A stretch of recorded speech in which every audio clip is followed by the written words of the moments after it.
Progress. All right, on that note, I will call the Thursday, March 19th business meeting of Narberth Borough Council to order.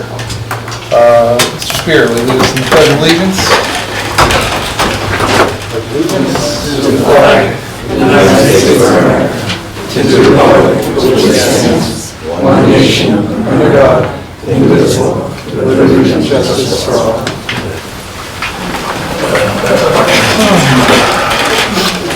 Ms. Dobbs, will you call the roll? Yeah. President Bush? Here. Vice President Rickards? Here. Councilmember Simonson? Here. Councilmember Borough?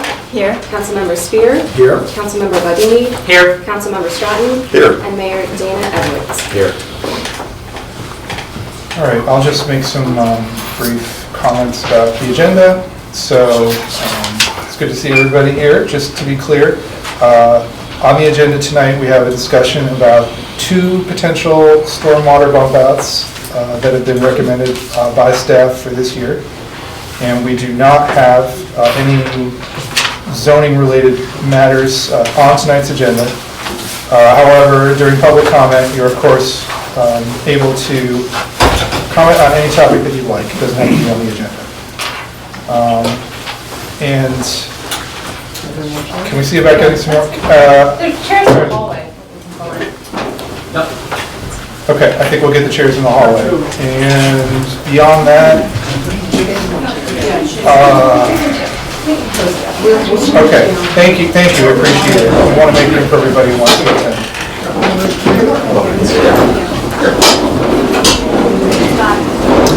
All right, once we have that sorted out.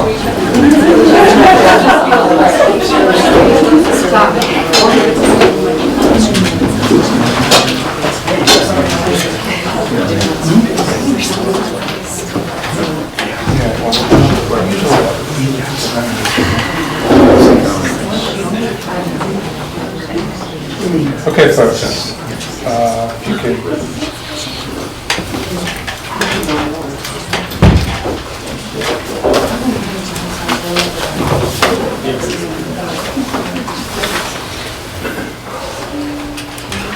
All right. I'm just going to proceed at this point. I think I'm mostly stuff down. So, Mr. Mayor, do you have a report for us this month? I'm going to pass on the report just because of the volume of people. All right. Ms. Dobbs, do you have a borough manager's report for this month? Yes, just a couple brief updates. So I wanted just to announce that we did complete and submit the Monco 2040 grant program. This is the Elm Grove Park Pedestrian Bridge project. So we did apply for the full funding, which is $250,000 of funding for that project. Louder, please. I'm sorry, I'll just wait till everyone's settled. We good? Okay, thank you. I was just saying that we have submitted the Monco 2040 grant application. This is for the Elm Grove Park Pedestrian Bridge project. We should hear from this in about 3 or 4 months as to whether or not we received the funding, and we did apply for the full grant award of $250,000, which is the max that we could apply for that grant. We will be applying also for a DCNR grant to supplement that grant project. That deadline is April 30th, so staff are diligently working on that application as well.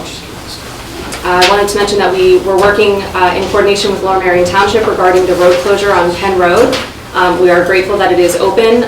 However, there might be some additional intermittent road closures as SEPTA, Amtrak, and the township work on future fixes to that bridge. So we'll be on top of that, working with Lower Merion and getting updates to relay to our residents as those are available.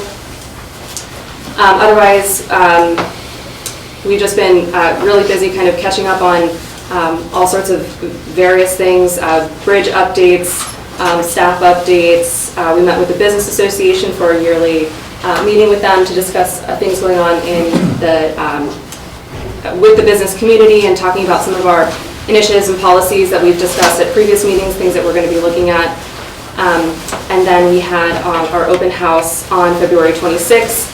So our survey is closing at the end of the weekend, and then that will be presented at future Planning Commission and future council meetings, the summary of that survey result and the open house, since those were, the survey was just an extension of the open house. So we'll have those updates once that is completed.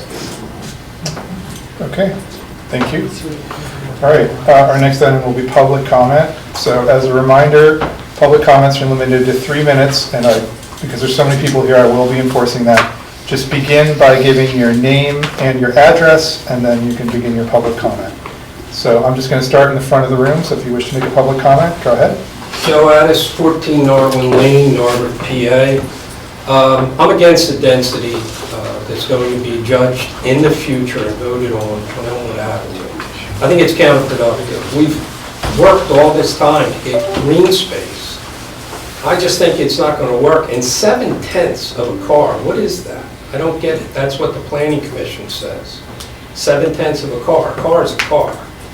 And the other part of it is, too, the KVUE ABC in Austin and Austin American States magazine both state that since 2019, with the implementation of this density living, density construction, and continuing to be density, the house values have gone down 7.3%.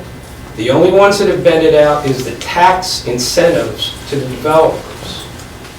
So I wanted to bring that to your attention. The other part of it is, too, under Article 65 PACS 1103 of the Narberth Borough Council Handbook, I'm asking for an exception and consideration that Michael recuse himself as a lobbyist for this same type construction and development, that it's a counterproductive thing for us, and it's also a conflict of interest. I have to deliver you this by rule, then you can give it to the council, the solicitor. Is that all right with you? What's that? I have to give it to him first, then he can give it to you. That's the bylaws in the council. I can take it. Yeah, but that's what the rule says. Give it to him and he can give it to you. All right, watch out for the cords. Watch. Thank you. Careful. That's all. All right. Thank you very much. Thank you. Okay. I'll ask you, Mr. Walker, we've already talked over this, but if you can give your opinion about whether there's a conflict of interest in this case, discussing zoning changes? I don't believe there's a conflict in discussing zoning changes. The only way there would be a conflict is if Mr. Cordy's firm that he works for was involved in being paid by the borough to draft zoning changes or had any financial incentive for himself or his company that he works for in the result of those zoning changes. I'm not aware of those results. But, just as Council Bureau loves bicycles and is involved in bicycle activities and organizations, for advocating for bicycle lanes is not a conflict. Just because you have interests or employment doesn't itself make it a conflict, unless there was a pecuniary gain to either himself, his family, or his employer. And again, I'm not aware of that as being a fact in this case. Does your company have any dealings with Narberth? Absolutely not. I've addressed this before at public meetings. I don't do any business in the state of Pennsylvania. I only work in the state of Texas. I'm the only employee at my firm that lives in Pennsylvania. They had to set up a special tax system to deal with income taxes because they don't have income taxes in the state of Texas. Right, the fact that I'm working remotely. I thought I'd been super clear about that before, but I'm happy to clarify it again. I'm happy to clarify it at any meeting or if anyone wants me to clarify that. Would your business make any money off of, are they in business with Narberth Borough right now? Absolutely not. If the ordinance was to go into place as a result of these changes, would you personally benefit from it through your work? I do no business here. I don't own any properties other than my home. And does your business have any connection that would benefit from the enactment of those policies? Absolutely not. Counselor, may I ask you a question? It's not an indirect question. It's just in related to what I gave to the president. Does your experience on what you do in Texas in any way form you to make a judgment as to what we as the town should achieve to do in low-income housing or density? Well, let's let, is that a? Well, I mean, I guess what the question is, does he believe in affordable housing as a principle, regardless of regardless of what he works at? I think that's a question that everybody on council is going to be addressing. I mean, would it be a conflict if things that he learned in his job were then used in council discussions? No. Okay. And again, I think that's If you want something to that, follow up further, I'd ask you to Yeah. email our No, solicitor. no, he answered my question. All right, thank you. So I just like to, it's a serious allegation, but we also do need to move along, so I hope you feel it's been dealt with. Just trying to look at my stopwatch back. Okay, next, would you like to make a public comment, sir? Yes, thank you for giving me the opportunity. My name is John Pro Duffy. I've been a resident or a business owner in the Borough of Narberth for 78 years. I've seen a lot of changes, I've seen a lot of growth and a lot of improvement, and I think we're continuing to go on that path. I think the concept, and somebody mentioned affordable housing, that's not really what I was even talking about. I think the concept of that is very, very good. I think you're going to find affordable housing in Narberth, Lower Merion, and Radnor sooner than you think without any government involvement whatsoever. Because the rental units are going to drop in value. There's no question about that. So many high-end apartments now being built and occupied, they can't hold that price. They just can't. It's impossible. Also, the main concern I'm seeing in Narberth and Lower Merion is the density. It's destroying these municipalities. We don't have the infrastructure for it. We don't have the traffic flow by any means. Trying to get out of Narberth at 4:30, 5 o'clock to Wynwood Avenue, you can't do it. That's going to destroy this little borough. The other factor is the strain it's putting on the school system.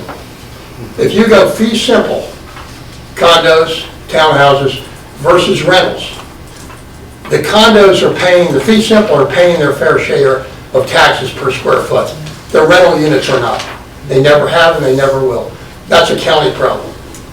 All the county's doing now is pushing things down the throats of municipalities. They've done it with the school system and they're doing it again now. Let them put, the planning commission, let them lay off the borough for a couple of years. Let them go over to Upper Merion or Hatboro or whatever. But the infrastructure can't hold it. My suggestion would be keep the affordable housing concept in the back of your minds, but let's get the town fixed up first.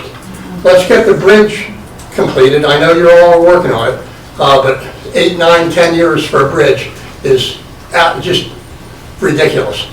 And get the borough, the town itself remedied. Let's get the shops back up operating. We don't have to go 4 stories. We don't have to go 5 stories. We were fine in the 50s and 60s when we had 3 drugstores, a hardware store, Davis's. Everybody supported the town. Now you're not getting that support from the residents. And the rental units are here and gone. The tenants aren't here. They're not lifelong residents. They're here for a couple of years and they're gone. They're here primarily for the school system. But $30,000 per year per student. Who do you think is paying for that? Not the owners of the rental units. You are, the homeowners. And the rental unit values, or rental unit numbers, as they increase, it decreases the value of the single family homes and the fee simples. Sir, Yeah, thank you. Can you give your address?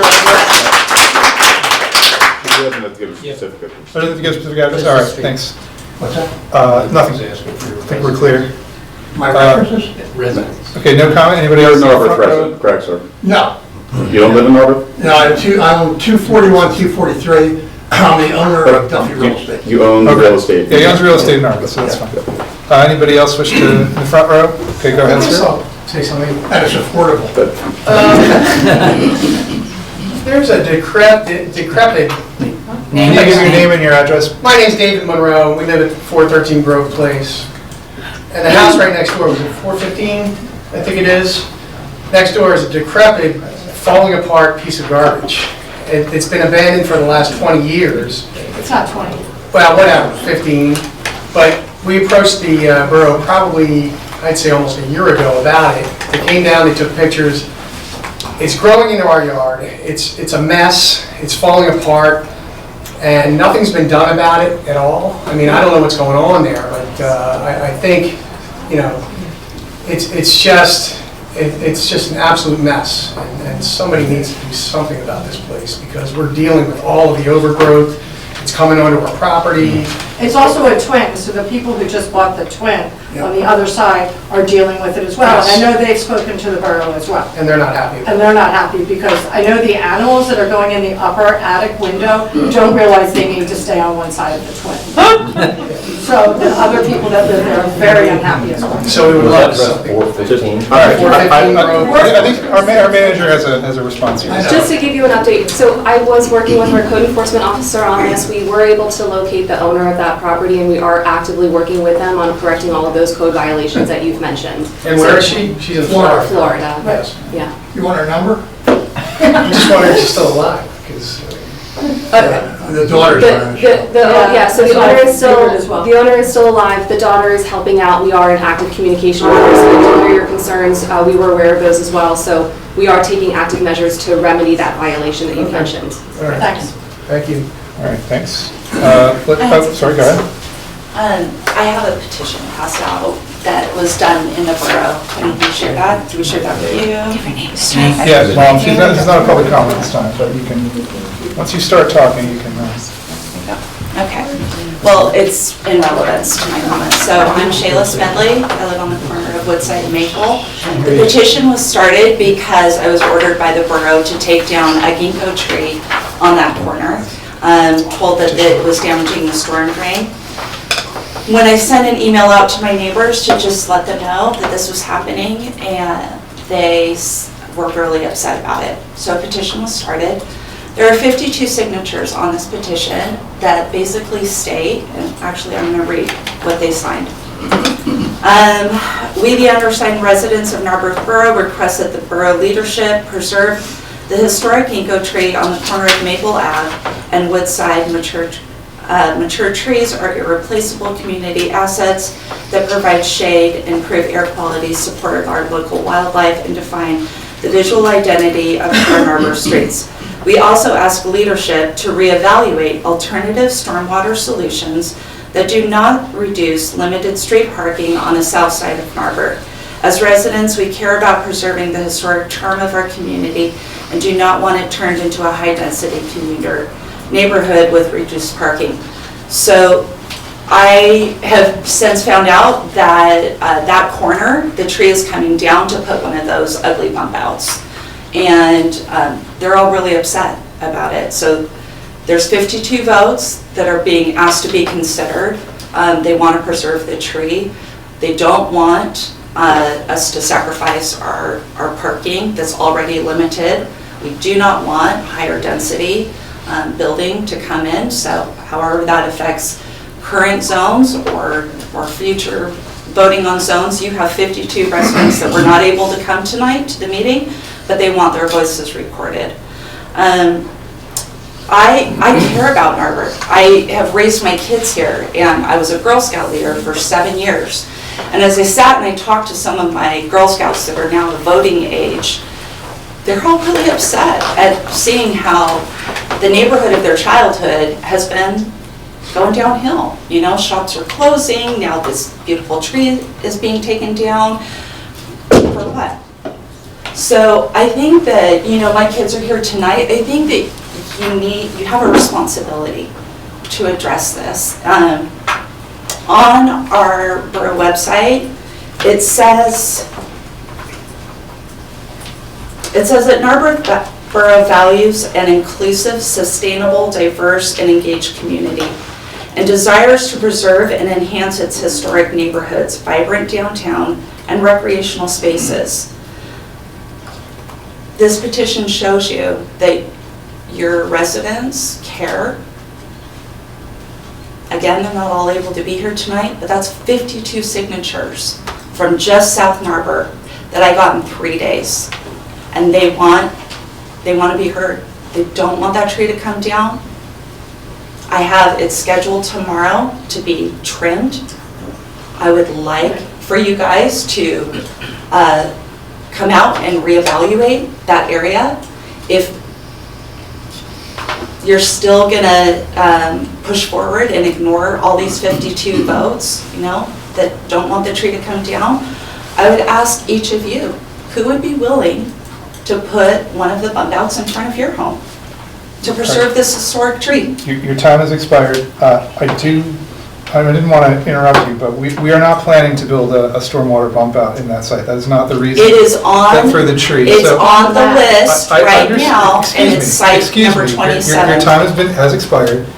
The borough is not, I'm telling you, I know what our plans are. We are not planning to build any bump out on that site in the immediate future. It is a potential site, but that wouldn't affect the tree.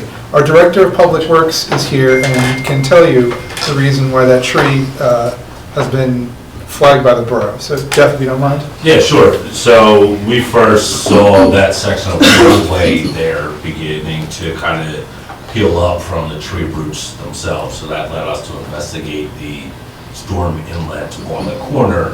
The front wall of that inlet is severely pushed in. It compromises the roadway, it compromises safe travel.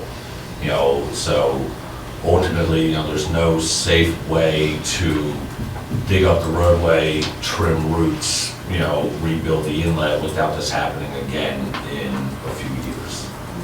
So, it's in the interest, of borough infrastructure that, the tree come down so we can rebuild this. Okay, and we have repairs scheduled to deal with the damage that the tree caused, right? Mhm. Now, what was the extent of those repairs? 9,400. Yeah, so we have nearly $10,000 worth of repairs that we have to do because the road is unsafe because of damage from that tree. The So- road is safe. I drive it all the time. We have, the thing that makes it unsafe is, I'm sorry, but I'm the one that lives there, so I see the flow of traffic around that area.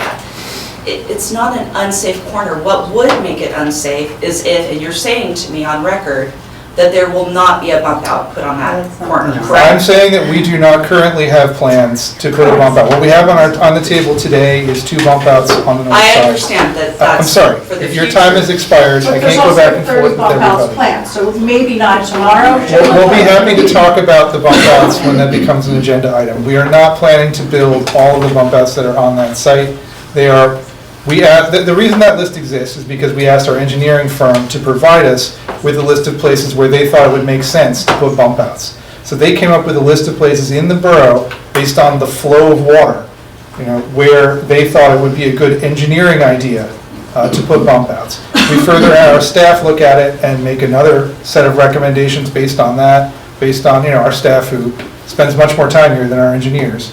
So we have a sub-list of recommended sites, and then this year we've got 2 sites that are on the table for us to consider. So these are potential sites. We have by no means made a decision on which of any of these sites we're going to put bump outs in. It is just a list of potential options, just like we have a list of which roads we want to repave because of what condition they're in. We have a long list of, we have many lists that we maintain, and that is the one Yeah, how about about that? where stormwater bump outs might go. So this tree has nothing to, but the larger point about this tree is it has nothing to do with stormwater bump outs.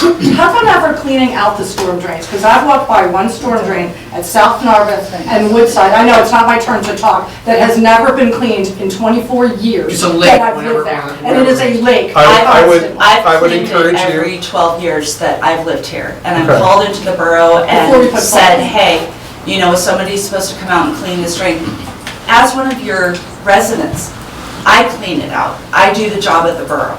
So are you telling me that I now have to go back and tell all 52 of my neighbors that you're gonna tear down this beautiful historic tree to repair a road that has not had any issues, there have been no accidents, there have been no complaints by any of the neighbors, just because there's a little ripple in the road? We rely on our staff to make judgments like the condition of the road. I can't go and look at a road and tell you what's safe or not. That's not my expertise. That's why we have a professional staff. We're elected officials, so we rely on these matters in what we're told by our staff. Is And your I've staff seen- gonna I've go seen no around and reason- talk to all the neighbors on this petition and tell them, I'm sorry, but we're gonna have to tear this tree down? Fred, I'm sorry to interrupt. we I feel can't- like we can't- everyone has to have a voice Yeah, here. there's a So lot of I'm going to people ask here. maybe if you can follow up in the appropriate committee or with an email that infrastructure or staff. Yeah. So everyone No, gets a I voice. would like a Look, record we have of to all of allow this. everybody to speak here. There's about 15 No, people online, absolutely, there's and I 20 don't more want in to the pull away room, from so. other people, but I am representing 52 residents I in hear you, Narberth and right now. that are really upset about this. If it street weren't a coming down. safety concern, I think we'd be, much more. It's not a safety concern. It's Okay, a little we can't go back and forth. I think we've told you what our concerns are. We've communicated that. I don't think we I can do would like more a at this time. report on, like an official report on the safety evaluation, and I would like you to share that with the residents that have signed this petition.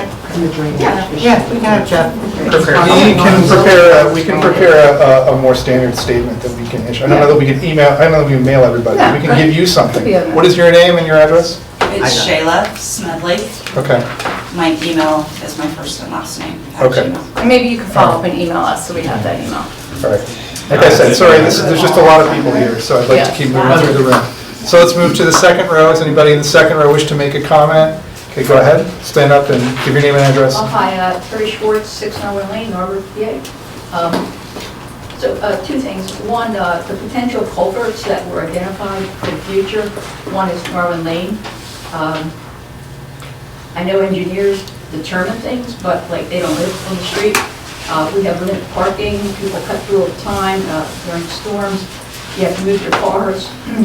Anyway, so that the plows can get by, the trucks can by, and I'm concerned about that, taking the parking away as well as those trucks making turns, like big trucks, The second thing is, I'm a dog walker, I like for my own dog, and the safety on Linwood Road's been horrible for years, but it's, hasn't been addressed, like, the street needs to be paved, I know that, but like, there's no like safety, like the white lines need to be paved, cars don't stop for pedestrians by the park, so you need to have some updated signs, not those little yellow plastic signs that say state law, stop for pedestrian. You need to put like what Howard County does, they have these bumps that slow cars down, and they have signs that are like large that say stop for pedestrians. Like, safety's an issue, and by the way, some of the lights are out down by the corner now, I guess it's from water and stuff like that, but like, just walking pedestrians around the park area isn't safe anymore for me. And I walk a lot. I have a track, but I walk like 5-6 miles a day, and I walk at least 2 or 3 times. But I live right on East Winwood Road where the accident was today. Oh, was there an accident? See, let me, they were flipped. Folks, you're addressing the council. Are you saying there's streetlights that are out? Well, if you go to the corner by Haverford and Road, those lights on the I guess the east side are out. They were North Winwood or Penn? No, this road right here. Haverford, Linwood. Like they were on for a while. They were off like 3 years ago. Then they got fixed finally, but they haven't been on. I don't know if it's due to water, but maybe you could check it out. The overhead streetlights. Okay. Yeah, on the left. We'll check it out. The Thank you. bridge side of the road. Thank you. Yeah, we can still inform you if it's a problem. All right, thanks. Anybody else? Oh, I'm Margaret Dietz. I live at 232 Hampton Avenue. I live in Narberth or adjacent to Narberth for my whole life. I teach high school chemistry at Harrington High School, and I'm raising 2 girls in this community. I take part in volunteer activities, and my family and I have a deeply vested interest in this community. This is my first time speaking at one of these events, but I'm concerned about the proposed zoning initiatives and that they don't represent the current top priorities of actual, not prospective or hypothetical Narberth residents.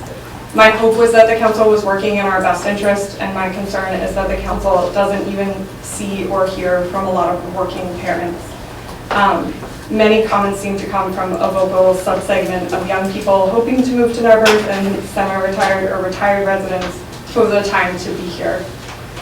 Much of what we might talk about tonight will be said to fall under the vague heading of affordable housing, and the current proposal makes little to no effort to base its decisions on existing evidence and is generous to a very small subset of developers, some of whom are in a bind only because of existing poor business decisions. The term affordable housing is an effort to pull at the heartstrings of our generous community members, but the proposal itself is deceiving. This neighborhood already has a generous proportion of rental properties, 45% by your data. There's little to suggest that another massive apartment building will add to a positive impact to our community, different from the revitalization of existing homes. We are told that added density will add two things, more residents and more foot traffic. The higher priority should be to remedy a greater than 50% vacant downtown, particularly if we want this area to be a draw for new residents. To that end, it's not even clear to me what retail businesses we're trying to target. We care about a family-focused neighborhood with a true community feel. I have seen no proposal that aims at the revitalization of our downtown. Instead, we're still waiting to hear what one builder who has bought out much of the downtown and has no true vested interest in this community hopes to bring in. The current proposal also willfully misrepresents the current concerns over parking. Existing apartment buildings such as Montgomery Court do not have enough spots for their residents and have pushed increased congestion onto many neighboring streets. And that is even apparent with half of downtown businesses vacant and many of the future storm drains that will remove parking not yet even constructed. The new proposal supports 0.7 parking spots per unit. Community members cannot give up their cars because of SEPTA, which is already floated closing this line, has shown itself to be wildly unreliable, often running late, and has limited to no schedule for people who work out a routine 9 to 4 job. More business downtown also means more parking. The proposal that increased density leads to increased foot traffic is also deceiving. We're a small community and cannot sustain business solely on foot traffic. We rely on people in Lower Merion Township to come here to shop and eat. Lastly, we know that owning a home is a way of building wealth. The homeowners in this community deserve that opportunity. People making housing decisions based on the stage that they are in life, and many of us have been renters, and there are affordable options very close to here. Many of us have expensive mortgages and have deeply invested ourselves and our families here. We hope to one day use our home equity to support retirement or college tuition for our children. Please reconsider the current zoning changes. They do not support the current community and are not data-driven. All right, your time has expired. Thank you.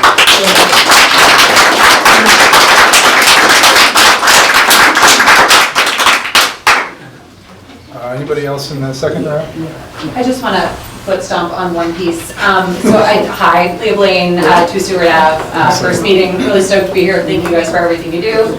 I was flagged by a neighbor about the zoning changes, very potentially exciting. I think we're all about including more diverse socioeconomic, let's say, representation in our community.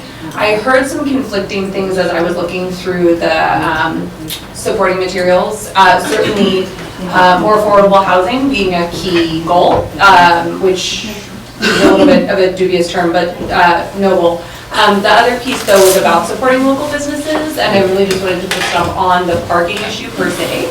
I frequent Narberth shops all the time in restaurants. I'm lucky enough to be able to walk to them because 2 Stewart's really close. When I go like Ardmore, Bryn Mawr, I have to park, and I can. Friends and family visitors who come here to frequent downtown don't have that opportunity. I have not, in fairness, been tracking all the revitalization efforts, but everything that I've heard secondhand is that it's actually going to decrease the parking availability downtown. So it feels like if that is a component of the goal, that is a pretty urgent need, because we want more shops downtown, and especially if we are thinking that we want more people living here, and we're decreasing the required parking that would correspond to those additional people. I don't know where businesses are going to attract customers because I don't know where they can park.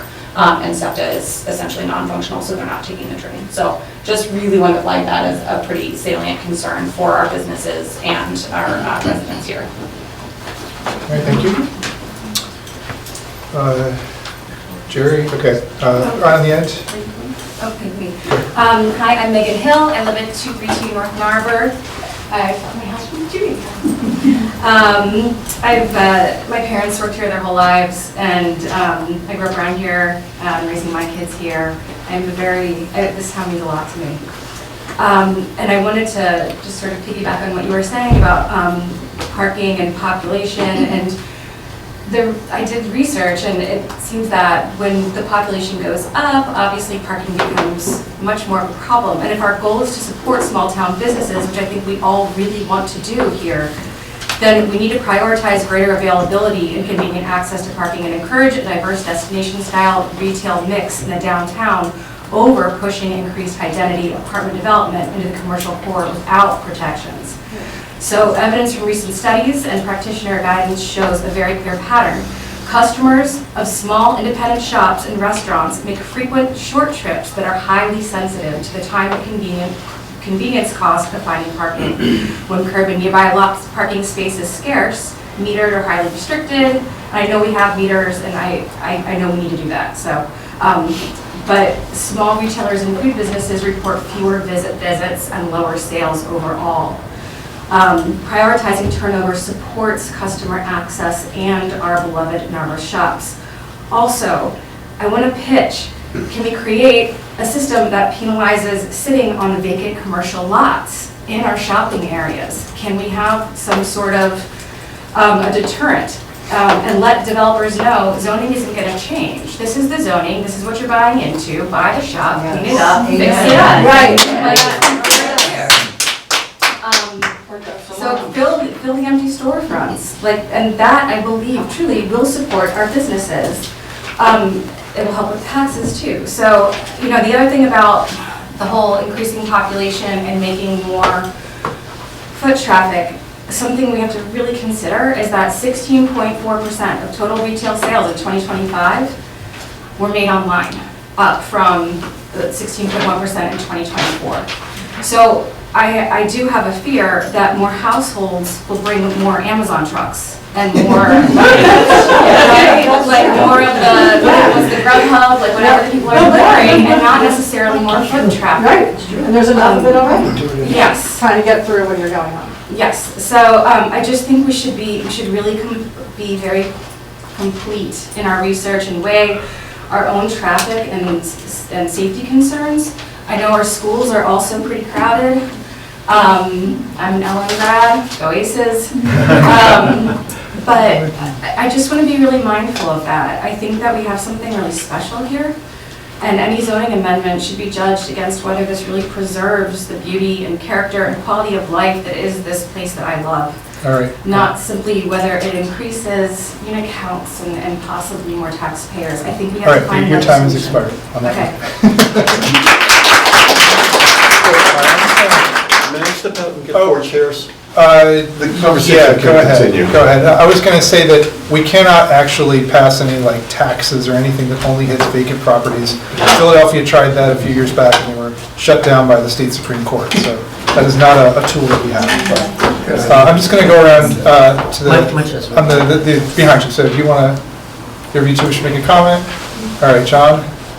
Yeah, I'll be quick. There's all kinds of things to talk about, but I'll zero in on the last conversation about the zoning changes because I agree with everything that was said already about the proposed changes. I also wanted to point out something of I don't know if it's a miscommunication between bodies or a mix-up in communication with the residents, but I attended the zoning open house at the end of February, and there were representatives from both, I think there were Narberth Planning Commission people there, but there were a lot of representatives of the County Planning Commission there to talk to people because there's such a parlay between the County Commission and the Narberth Commission and the Borough, etc. And there was 2 people that I spoke to from the County Planning Commission, but I had one conversation in depth with the gentleman who was there for the county. I don't recall his name, but he's on the pictures from the open house that the borough posted. He was adamant. He was discussing with me and a handful of other residents about the height changes and about the regulation, the density bonuses, and the addition of extra height. And his insistence, and he was also insistent that the Planning Commission for Narberth and the Planning Commission for the county are like sister organizations. They're coordinating everything. They work together. However, what he insisted to me was we're talking 4 stories on Montgomery Avenue. And it was the 45-foot height limit was his sticking point. He said, we're talking about 4 stories at 45-foot buildings on that Montgomery Avenue corridor as part of the density bonus. And a lot of that would be softened by the fact that it would be a change without adding on to the building, because apparently there's 45-foot buildings that have 3 floors, and they would add an additional floor within that height. However, in spite of his insistence that 4 stories was the maximum that the county was recommending, and there's a lot of manipulative language about how this is gentle, we're only doing this. It's kind of like the bump outs. We're only talking about 2 now, but we're leaving the window open for the future. It's kind of the same with the height. And It's odd that he said that because the Narberth Planning Commission recommendations that came out on the 19th, a few days before that meeting, recommend changing the zoning code to allow mixed-use buildings to have 4 stories within the existing height limit. That's what he was talking about. However, the second recommendation is to allow a density bonus to add a 5th story with a 55-foot limit in the proposal for developments that are required, that are reserved as affordable. And he was emphasizing that, but he said it was 4 stories, 45 feet. That was the density bonus. But what's being recommended is 5, 55 feet. That's what's on the table, not 4 and 45. And I just wanted that to be pointed out. All right, just to clarify, that was probably Adam Shantz, who is so the Montgomery County Planning Commission, we contract with them. They assist us when we have zoning-related matters. And they're the ones that help put on the open house as well. So they're paid consultants for us.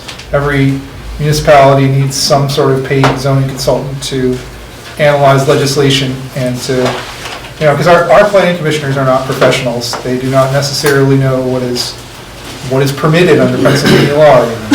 Our solicitor is not necessarily an expert on that But, topic. I mean, they are professionals. They're not paid to do what they. Our planning commissioners? Yeah, I mean, they're professional architects, but they're not paid to do professional the work. planners. Yeah. They are volunteers from the community. They are community members. Okay, so our planning commissioners are community members, and while they are architects and do several architects, and I guess we do have a couple planners. Yeah, so there's kind of a mix of professional skills on that board, but their main job is not writing legislation. Unlike the county planning commission, where they're really focusing on legislation that's being passed through all the municipalities. So they are our expert consultants. And yes, what you were told, the proposal from our planning commission is the density bonus for a 5th story. And again, that is not on the agenda tonight, and council has not made a decision. I think we'll be bringing this up possibly in May.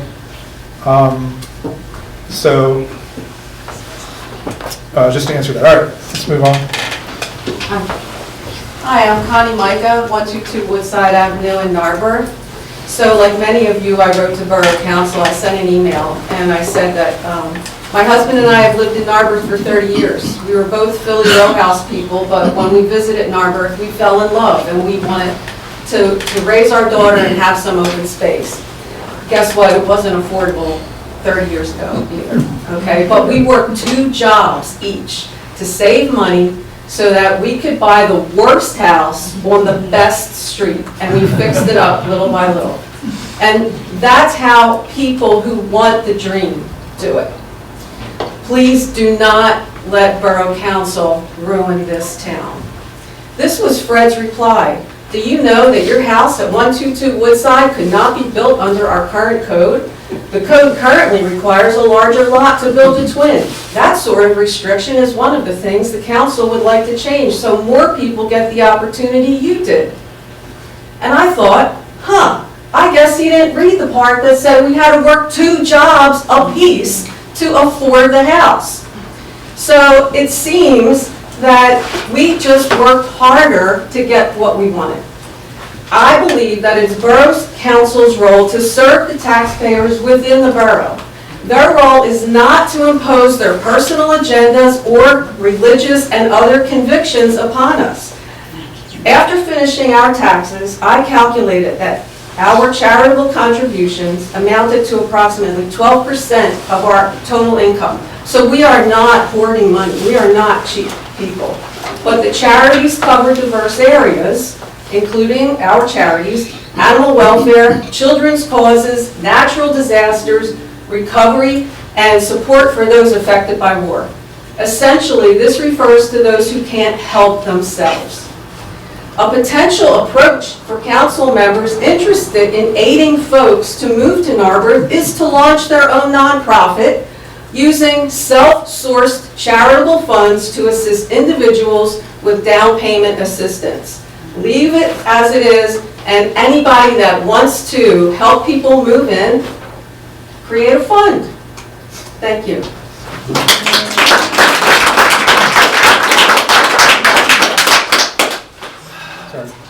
Okay. My name is James Mullins. I live at 119 Woodside Avenue. And I'm listening to everyone here, and yes, I agree. We do not need that density. And what I'm afraid of is the following. I did a lot of research, and yes, I used AI because the deal is it helps me get a better idea of what the heck, TOD is all about and the whole precepts around those. And when I sent you all a letter back in August, I think Jim Spear is the only one that responded to me. And I went, yeah, and of course, life happens. But I want to send a further note, I will after the meeting. Further research. I was really concerned because TOD does not work if you have an inconsistent transit. If you don't have that, that's one of the huge precepts, you've got to have that. There are a couple others too. The other one is, if your sidewalks are, they're okay, but they're not really walkable. They're not, 8 feet wide, that sort of thing. Another thing that's kind of a downer on this whole thing. If you have a lot of parking spaces, which guys, we all go, yeah, we really don't have a lot of parking spaces because we're already filling those up. And if we think we're going to do TOD, that's what TOD thinks they're going to do. They're going to say, oh, you're going to have fewer parking spaces. We don't need them because you've got great transit. No, you don't. We don't. And I'm afraid because, you know what, the legislature already knocked off SEPTA once. Do you think they're going to stop? I don't think so. So we're not going to have a SEPTA over some period of time, or it's going to have to do what it did before, and that's scale way back. So if you don't have good transit, and also we all know about downtown, there's a few places to go. But it isn't like someone had stated before, go down Ardmore, you got tons of stuff up and down the street. You have so much variability, it's crazy. So what I see here is not, we don't have the business kind to drive it either. And you have to have that, that's another one of those precepts, at least that I read on TOD. Now what I'll do is put a lot of this stuff together as well as all the different resources that both AI and myself have looked through. And I think there's a lot of questions on what TOD even works here. Now, there's another form of TOD, it's called TOD, or this density thing, and it's called transit adjacent density, which just means, hey, you're gonna put a lot of people close to this, but guess what? You don't have the transport. You don't have necessarily walkability, but you can put a lot of people in there to kind of build business. So that's what I think we're really looking at. And I think this transit-oriented thing really needs to be held back, or at least some more deep research done on it. Because the little that I did, which I'm gonna say it's a couple of days, and my wife didn't like me doing it to some degree, but I had to figure out what the heck's going on here, because I don't see the data. All right. And I wish we could have that data. Time is expired. Thank you. I'm done. Anybody else in the back row? Carol Marie? Carol Marie Scanlon, Sabine Avenue. I have a variety list tonight. First on my question is, what's the latest on 201 Sabine? It's March, talking about having your public meetings. Has the RFP been prepared? Has it been sent out? Has the appraisal, the assessment been ordered? You were talking about doing an appraisal assessment on subdivided sections. Has that been done?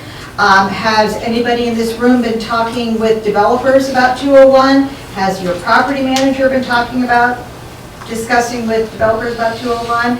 Or are you talking to the property manager, talking about? I'm trying to hit all the avenues here to find out what is happening at 201 now. You're talking about, you're sending out the RFP for this time of the month, this time of the year. What's happening with that? Are the plans for that 50 to 60 unit dense apartment building on 201 Sabine that were in the Narberth workshop packet viable options still for that property? Again, I'm trying to hit all the different scenarios for asking the question of what's happening on the property. Now, I'm going to move on. We're going to come back and ask the questions.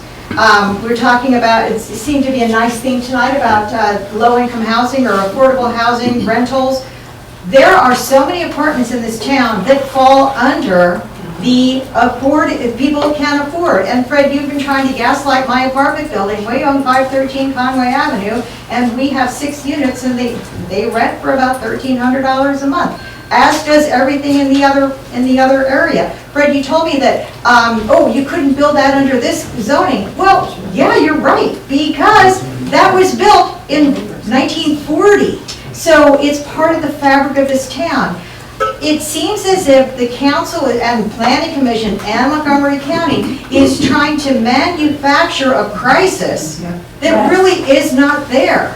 We have plenty of places to live, and I've said this many times, just because someone wants to live here, you don't have to provide a house. I said, when we moved here, I'm giving you the example, we have a house not in this area, in a different state, and I stopped a neighborhood for 5 years and worked 2 jobs to be able to get the down payment for that. So it's lovely, it's the American dream to live here. We're living the dream. Nobody subsidized your house, I don't know who you are. Nobody subsidized your house or said, oh heck, you don't have to pay as much. You worked your butt off teaching high schoolers, God bless them. So anyway, and then we'll move on to the survey that was given. That survey was ridiculous. First of all, I'd like to know, we all like to know, who wrote the survey? Because I think Councilmember here said, oh, who wrote that survey? But it was picked up by the Inquirer and then picked up by MSN.com. It's now worldwide, so anybody can fill out that survey. There's a question that says, do you live in Narberth? Well, anyway. It is not exclusive to Carol us. Marie, your time has expired, okay? Yeah, hold on 2 minutes. Any survey should Carol Marie. Carol Marie. go to Narberth. Your time has expired. Let's have a seat. She Carol gets Marie. 30 seconds of mine, 3 minutes. No, but you should get, if you want to read off of her paper, you can. But Carol Marie, let me answer your question first of all about, you asked questions about 201 Sabine. There have been no updates, no changes. I'm not aware of any conversations to developers, and we are not currently discussing that at this time because we're working on zoning recodification and possible zoning changes. So 201 Sabine is not likely to be on our agenda until after some of those issues have been discussed in council. All right, moving on. Colleen Johns, 419 East Woodland Road. This is my first time attending one of these, but I think this is a very important issue that's being discussed right now. So I'm just going to be short, and I want to echo a couple of people. I'd like to echo this gentleman. One of the points that he raised was let's just work on what we already have. A lot of it does need to be repaired. I think that's a better use of our time and money and things that homeowners would enjoy, and our kids that are raised here would like to see things like the playground fixed. I'd like to echo this family. I have a neighbor behind me. You would think the house was empty, but no, someone lives in there. Same thing with the house up the street. And the trees that are growing, the sidewalk's in complete disrepair. The homeowner doesn't fix it, doesn't trim back the bushes. This woman said something that really hit home with me, and it's something I added in the survey, which is, we moved here 16 years ago. We were in Penn Valley, 2008 hit, stock market, we lost our house. We found a house on East Wynwood Road. We were able to afford it. It was a little bit out of our reach, but we were able to do it, and we wanted to raise our kids here. I was 9 months pregnant, and I said, it's okay, we're gonna get the one on East Wynwood Road. My husband said, but it's a really busy road. I said, I don't care, I wanna be in the borough. Well, we scraped, and we saved our money, and we were able to afford it. And I feel like what's going on here, you're all acting as financial advisors. This is my retirement plan. This is my kid's inheritance. And I have a special needs child. So the money, the wealth that we've accumulated in our home, and yeah, it has gone up, and great for all of us. But I don't think any of you can be our financial advisors. We all moved here for a reason. We all hoped that our homes would increase in value. Right, exactly.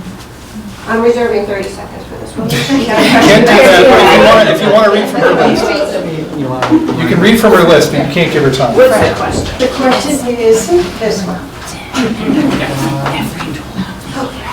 I know. What's that? Fred talked in a recent FB post that you are going to be looking at the zoning for 3A, 3B, 3C. You made up historic for these districts. What else are you trying to do? Is that it? Okay, thank you for your comment. So we haven't actually determined our agenda for this topic. It's going to be later on this year, and we don't have recommendations from Planning Commission yet. We haven't gone back and forth, so. If it were me, I would say we'd be looking at relaxing the zoning to allow some of the buildings that historically exist, like some of the twins that you can't build these days. Smaller houses on smaller lots. That's what I think we should be looking at, but we haven't had this discussion in full council yet. So the final agenda is TBA. All right, moving on.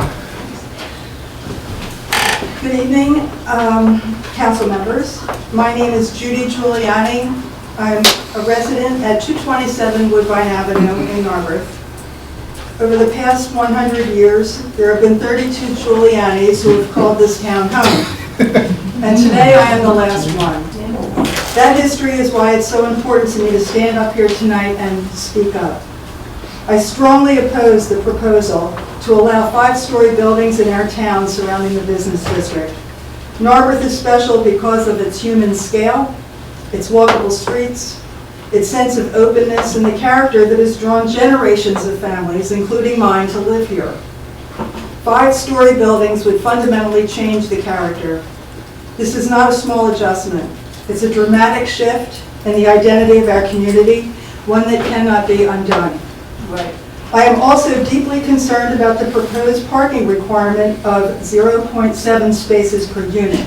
That is simply unrealistic for a town like ours.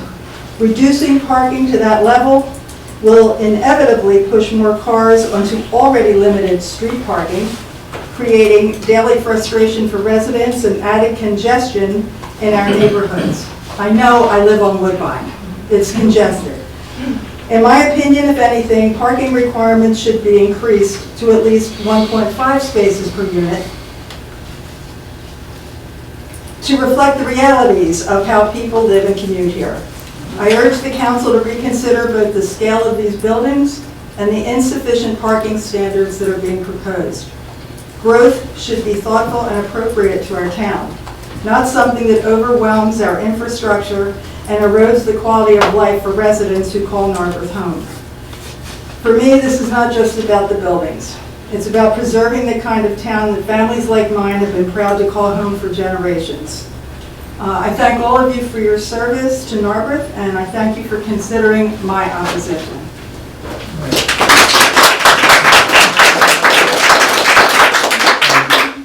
Dennis Brogan, 200 block of Dudley Avenue in Narberth, best block in town. Now you're fighting words. Different subjects. You have a letter of intent that is drafted to be sent to Laura Marion. It's in your packet regarding the skate park. I was on the Park Study Commission, took a year and a half. We went through many, many meetings. There was a consultant. The borough obtained funding through a grant, provided some of its own funds. I think there was maybe even some money from PICO.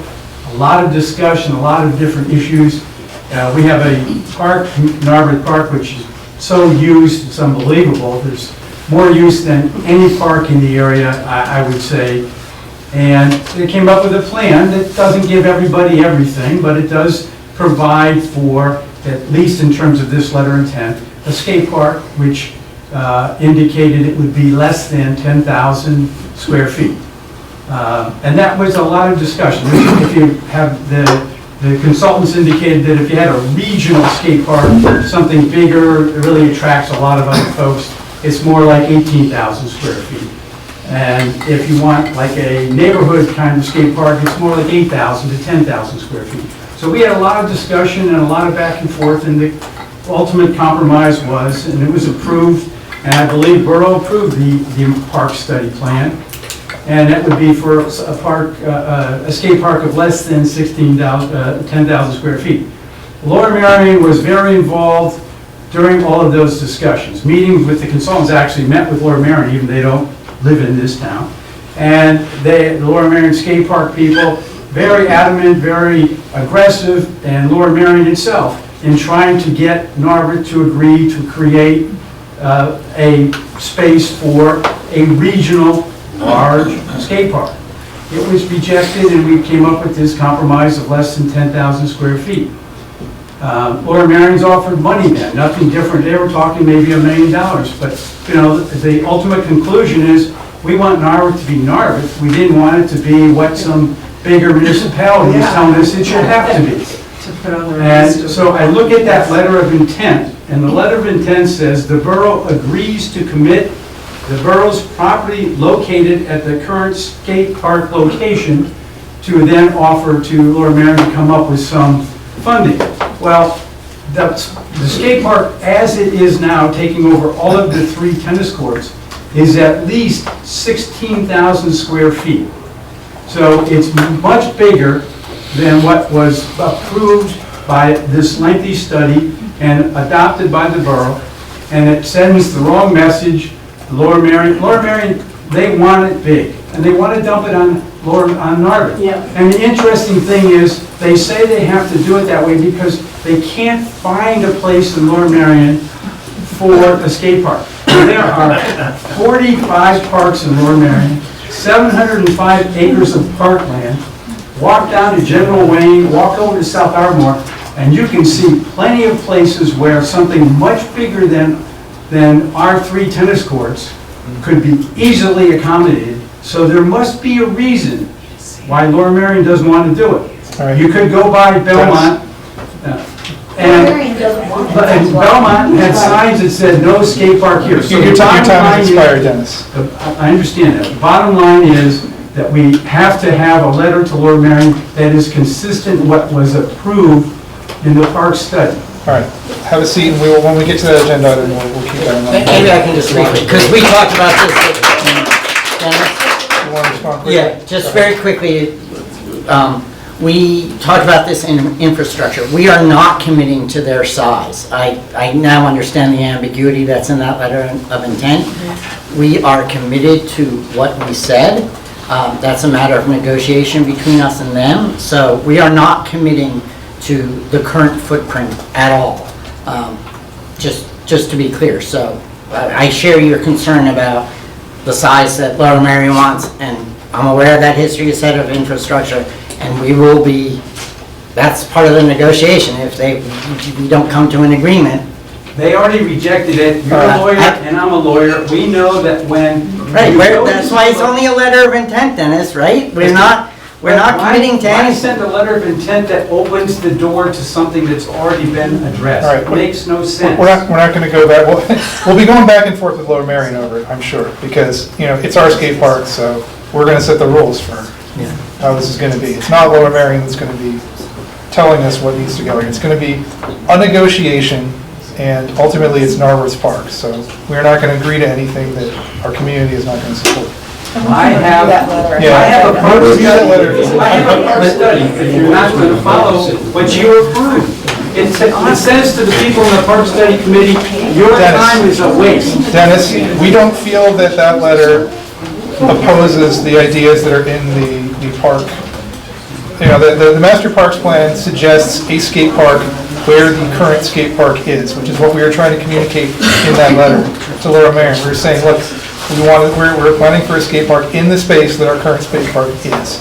It is not saying anything about the scale, which I agree is in the master parks plan and was extensively discussed. So we will communicate that to Lower Merion when the time comes. And Fred, just a quick question. We can discuss the language of that, or that ambiguous language in our consideration items. Yeah, if we could, because to your if point, people want to change it, that is certainly on the table. We'll do that under 9A. Yeah, okay. Okay. All right, I want to move to the, thanks everybody. I want to move to the folks who are online. I'm going to move to the folks online. I think that's everybody in the room. So if you're online, please raise your hand and we'll start calling on people. Emily, can I put you in charge? I can't read the names here.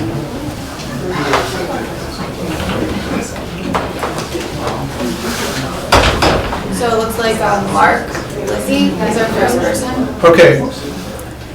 And folks, if you can be quiet out there so we can hear our public comment. Okay, Mark, if you want to go ahead and speak. Thank you.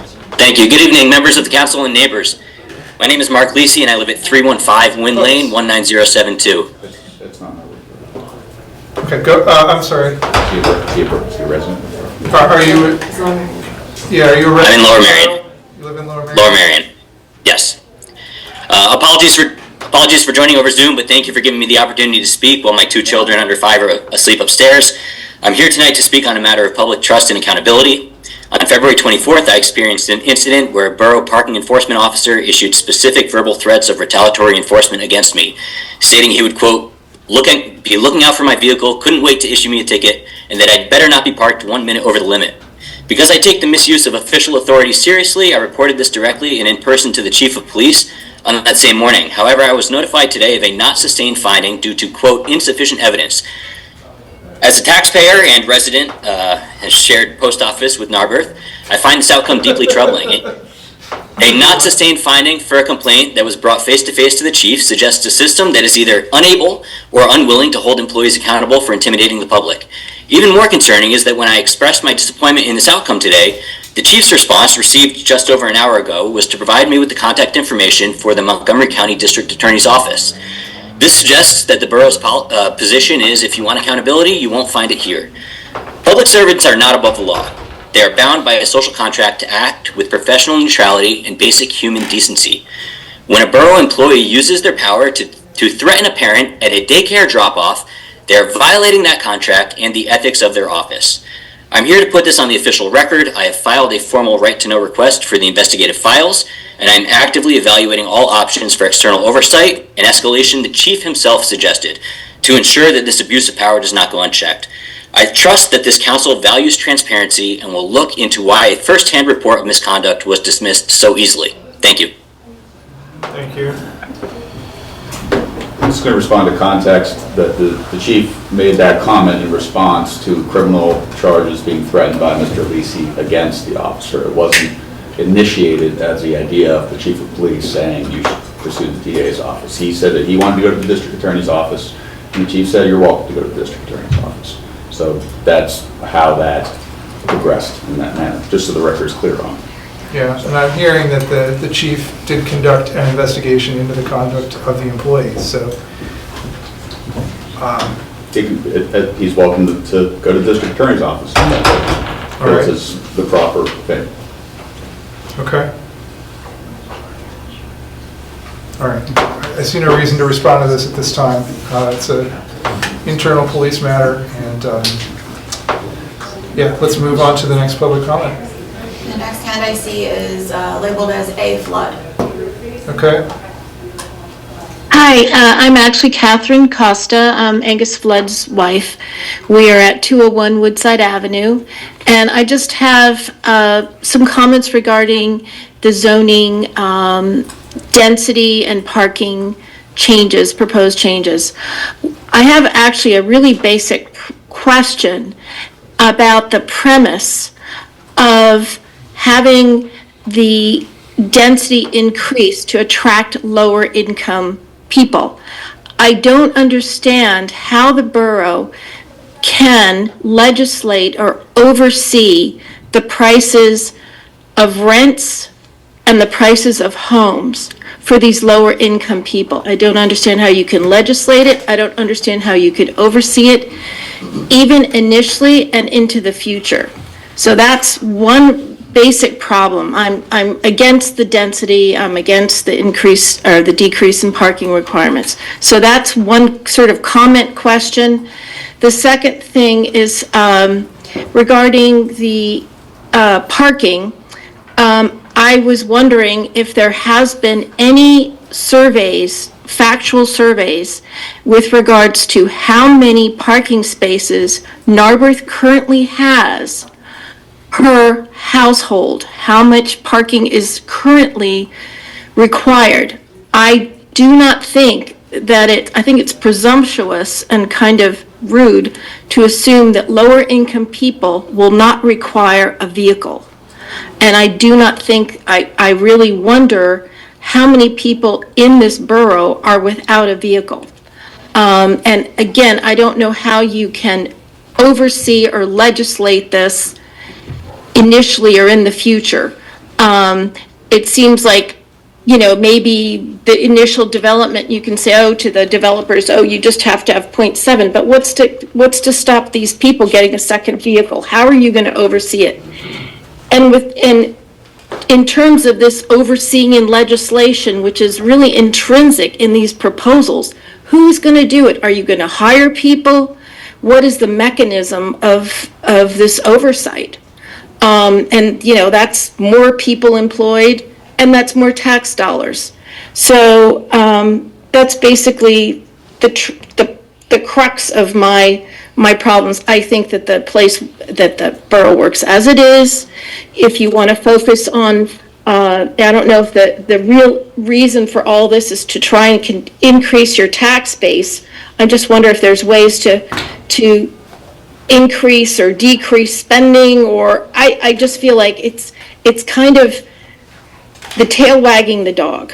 And so anyways, that's it. That's all I have to say. Thank you.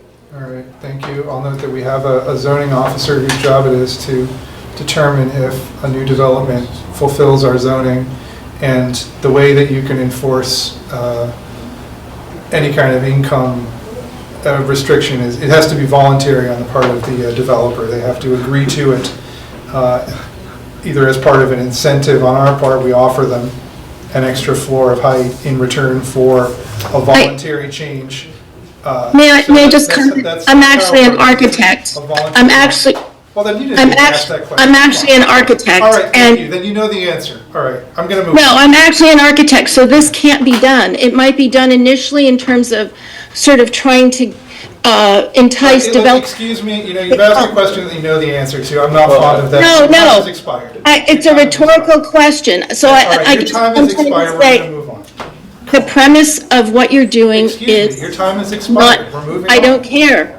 You have to understand that you're. Your time has expired. We're moving on. Just come on. Just calm down. Yeah, I'm sorry. I just, if you're going to ask me a question that you already know the answer to, and then object when I answer to it, I find that. Answer why you're doing this. It's because you don't have an answer.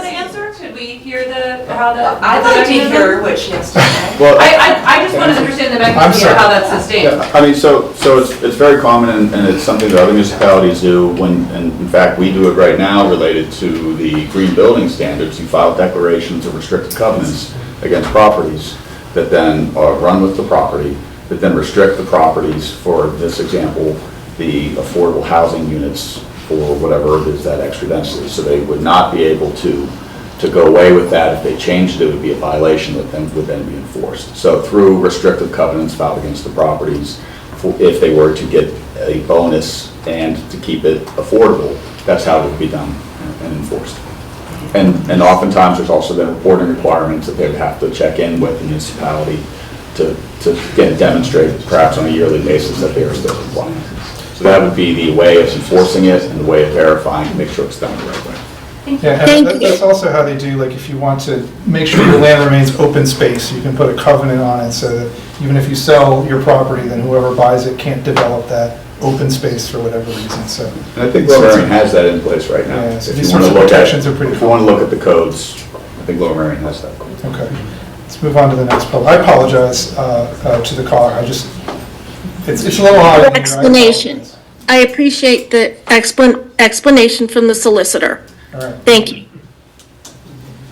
Okay, next. I don't see any other hands. If there's anybody online who would like to make a comment, please hit the raise hand button and we'll unmute you.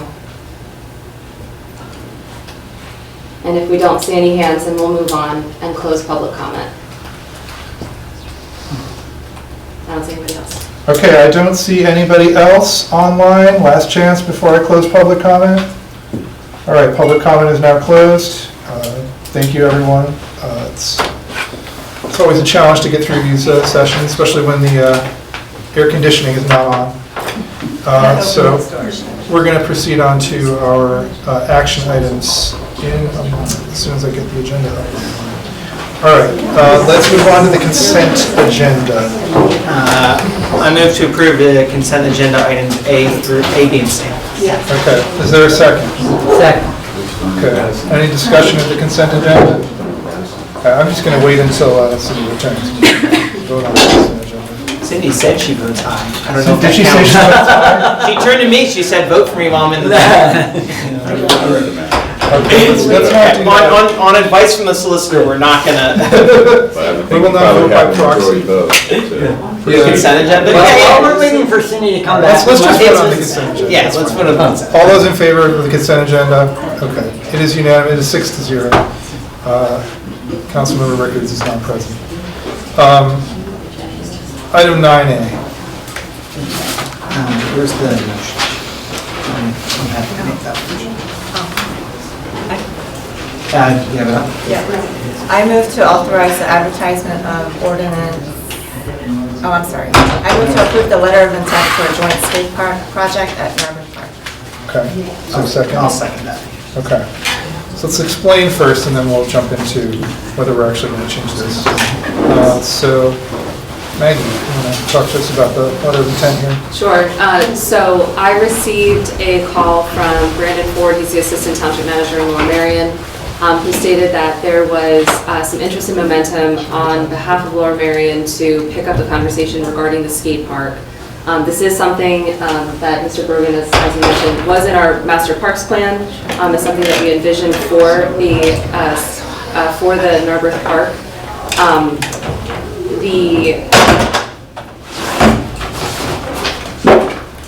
Sorry, it's hot. I know there's a lot of doors opening and closing. Okay, go ahead, Maggie. So, where was I? Conversations being repicked up. Yeah, so there's interest on behalf of Lower Merion to continue the conversations regarding the skate park. They are going to be looking at, so their Parks and Rec committee is going to be looking at this as something, as a project that they would like to partner with Narberth Borough on moving forward for this year. So this is just a way for us to kind of open that conversation, just to kind of kickstart this process again. This does not commit us to any particular size. It does not commit us to any particular design. It is just a way for us to kind of say, yes, we are interested in having a skate park in our park, first of all. So that's the only decision point really that we're saying, is that we do want to, in fact, have a skate park, a permanent skate park here in our park, which is what was recommended in the Master Parks Plan. But then in terms of all of the specifics, that is to be determined through the negotiation process and the collaborative coordination and partnership that we endeavor to then work with Lower Merion on moving forward. So we would have a steering committee comprised of staff. We would get an RFP. We would have a designer, and then we'd have a community steering committee. We would go through the process of doing the evaluation, doing the engineering, doing the design concepts, and then having public input throughout this process to hit on the final design that would satisfy all of the users, and of course us being the host community here for this. It's important that we are satisfied with this project 100% of the way. If at any point we feel like the negotiations are not, we can always walk away from this. This doesn't commit us to anything right now, so this is just the process to get the conversation started and move this along for a permanent skate park here in Narberth Park.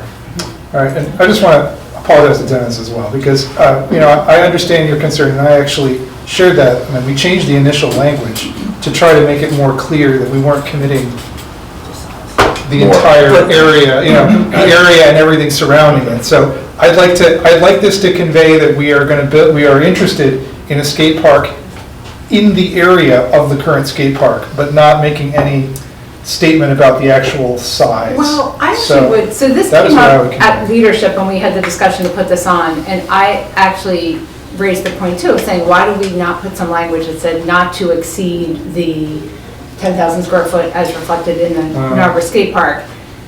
And it was the sense of, well, this is just an open conversation. I will refer to our solicitor and manager. I do think, why not add that language? Like, this is a non-starter, so let's not waste everyone's time. If Lower Merion, if you're really set on, no, we want it to be 6,000 square feet, then it's a non-starter. Yeah. So I would prefer to just put that out there in this letter of intent that we have a Narberth park plan, it was approved and community created. We are interested in this discussion if it reflects that and nothing more. I would just say, Go ahead. the adopted master park plan that we have does have language in there that the recommended plan, which is 10,000 square feet, skate park, and then 2 pickleball courts and like a half basketball court. That's the preferred scenario, or but that's subject to refinement and revision based on project needs, funding, and future parks planning. So it has flexibility in there depending on what the negotiation ends up being. And I think we're totally in the driver's seat of what goes in there. But I think there's definitely flexibility. So I don't think saying like not to exceed 10,000 is the right path. If I may offer a suggestion, what the language in our park plan says is they recommend a neighborhood skate park. There's repeated language in there saying we recommend a neighborhood skate park for Narberth. There's definitions that say a neighborhood skate park is commonly 6,000 to 12,000 square feet in area. So I think if we want to use the language of the master park plan, we should specify that we are interested in a neighborhood skate park as defined in our master park plan. That sounds good. Does that sound appropriate? That's what I think the committee agreed on. It's the language that's in there, and that's I'm looking at the master plan as it is. Dennis, does that satisfy your concerns? Well, the difficulty is, and I don't have the map, so I can't say, but the difficulty is trying to fit pickleball courts and everything else in there. You know, if you make it 12, that precludes something else. I don't know. That's where, it seemed to me, as I looked at it, tried to look at it tonight, I couldn't get to and everything else, but it's a tight fit. I mean, if you're really going to ask me anything, I'd say, the parks, we should still have that one missing park included so we can figure some of the other stuff out. But having said that, if we're going to try to get everything fit into Narberth Park, if you could still do those other things and it was 8,000 or 12,000, I guess it's okay. I mean, you're listening to me, I appreciated that. I do think it's, I just know enough that Lower Merion was aggressive, and I don't think, the consultants said Lower Merion, they were blown away by how Lower Merion was really pushing hard. So, and they have the money, and they have, so I think that's what you're gonna encounter, and so I think if your parameters are set early, it would, why waste the time? Why waste the time if it's not gonna happen? They're saying to you now, we'd like to reopen this discussion. They ended the discussions when we didn't go along with what they wanted. They ended the discussion, so. Yeah, There's been 5 new commissioners elected there, so there's a different board that's leading some of this. So I think that's part of the reason why they came back to reopen this, is because there's a new, I don't know if it's a majority or what the makeup was prior to, but there's new people on their board and they wanted to reignite the conversation.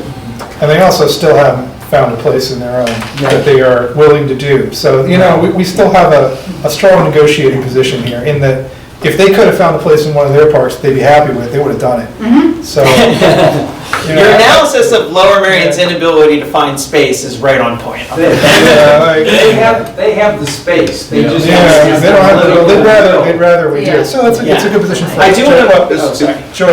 Is there a downside to us putting the limitation, the size limitation? I just would foresee it as tying the hands of a committee, and maybe having to come back to both the organizations with the plan. Really the ambiguity of things like ancillary things around the park, is that included? Is there benches, are there water fountains, are there pathways, is there stormwater improvements, is that included in the plan or not? I think the idea was to give a little wiggle room, but not too much. And as President Bush said, I think it would be adequate to say a neighborhood skate park as contemplated in the Norberth Park Plan. mentioned that once or twice in here just to, again, set a better direction, but there isn't anything in this letter that as soon as they say, well, we want 15, 16,000 square feet, that you would have to find that acceptable. I think it's more just guardrailing the time. Oh, I'm sorry. No, I just wanted to also provide a bit of context, just because this was like so much brain damage at the time, but the specifics of like the layout were never intended, as far as my recollection, to be the final way that all of this was laid out, right? Because, and even dealing with like Simone Collins. Simone Collins, for instance, you can look at this, they show us picking up all the basketball courts and moving them like a couple feet. So just as one like absurd example of everything in here, and specifically when it related to what we currently show as the two other facilities that are within the boundaries of what is currently the skate park, which is the multi-purpose court and the pickleball courts, there had been question as to whether the multi-use court needed to be in that specific location or could be somewhere else, but because of Simone Collins laying out other things in a different way that we thought was also probably not going to work, they then said, well, then you have to put this over here, and they kind of boxed us in terms of the actual, if you're just looking at what's on the page.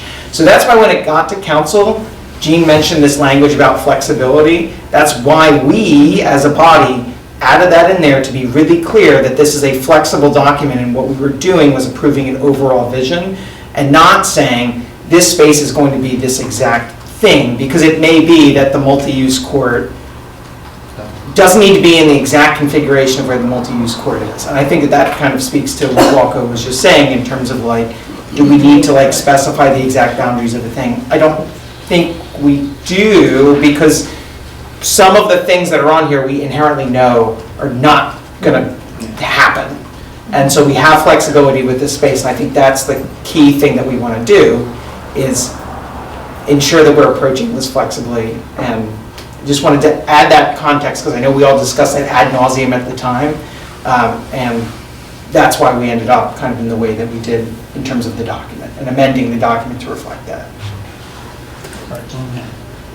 Oh, yeah, I was going to express support for the squishier language, just referring back to the... Okay. Does anybody have any concerns with that? You can put the page number on it. I like the idea of saying neighborhood skate park as defined in our plan, because I don't want Maggie to waste her time, or our staff to waste their time if they come back and say, oh, well, we're only going to talk about this if it's 18,000 feet. Like, fine, that's not where we are. Okay.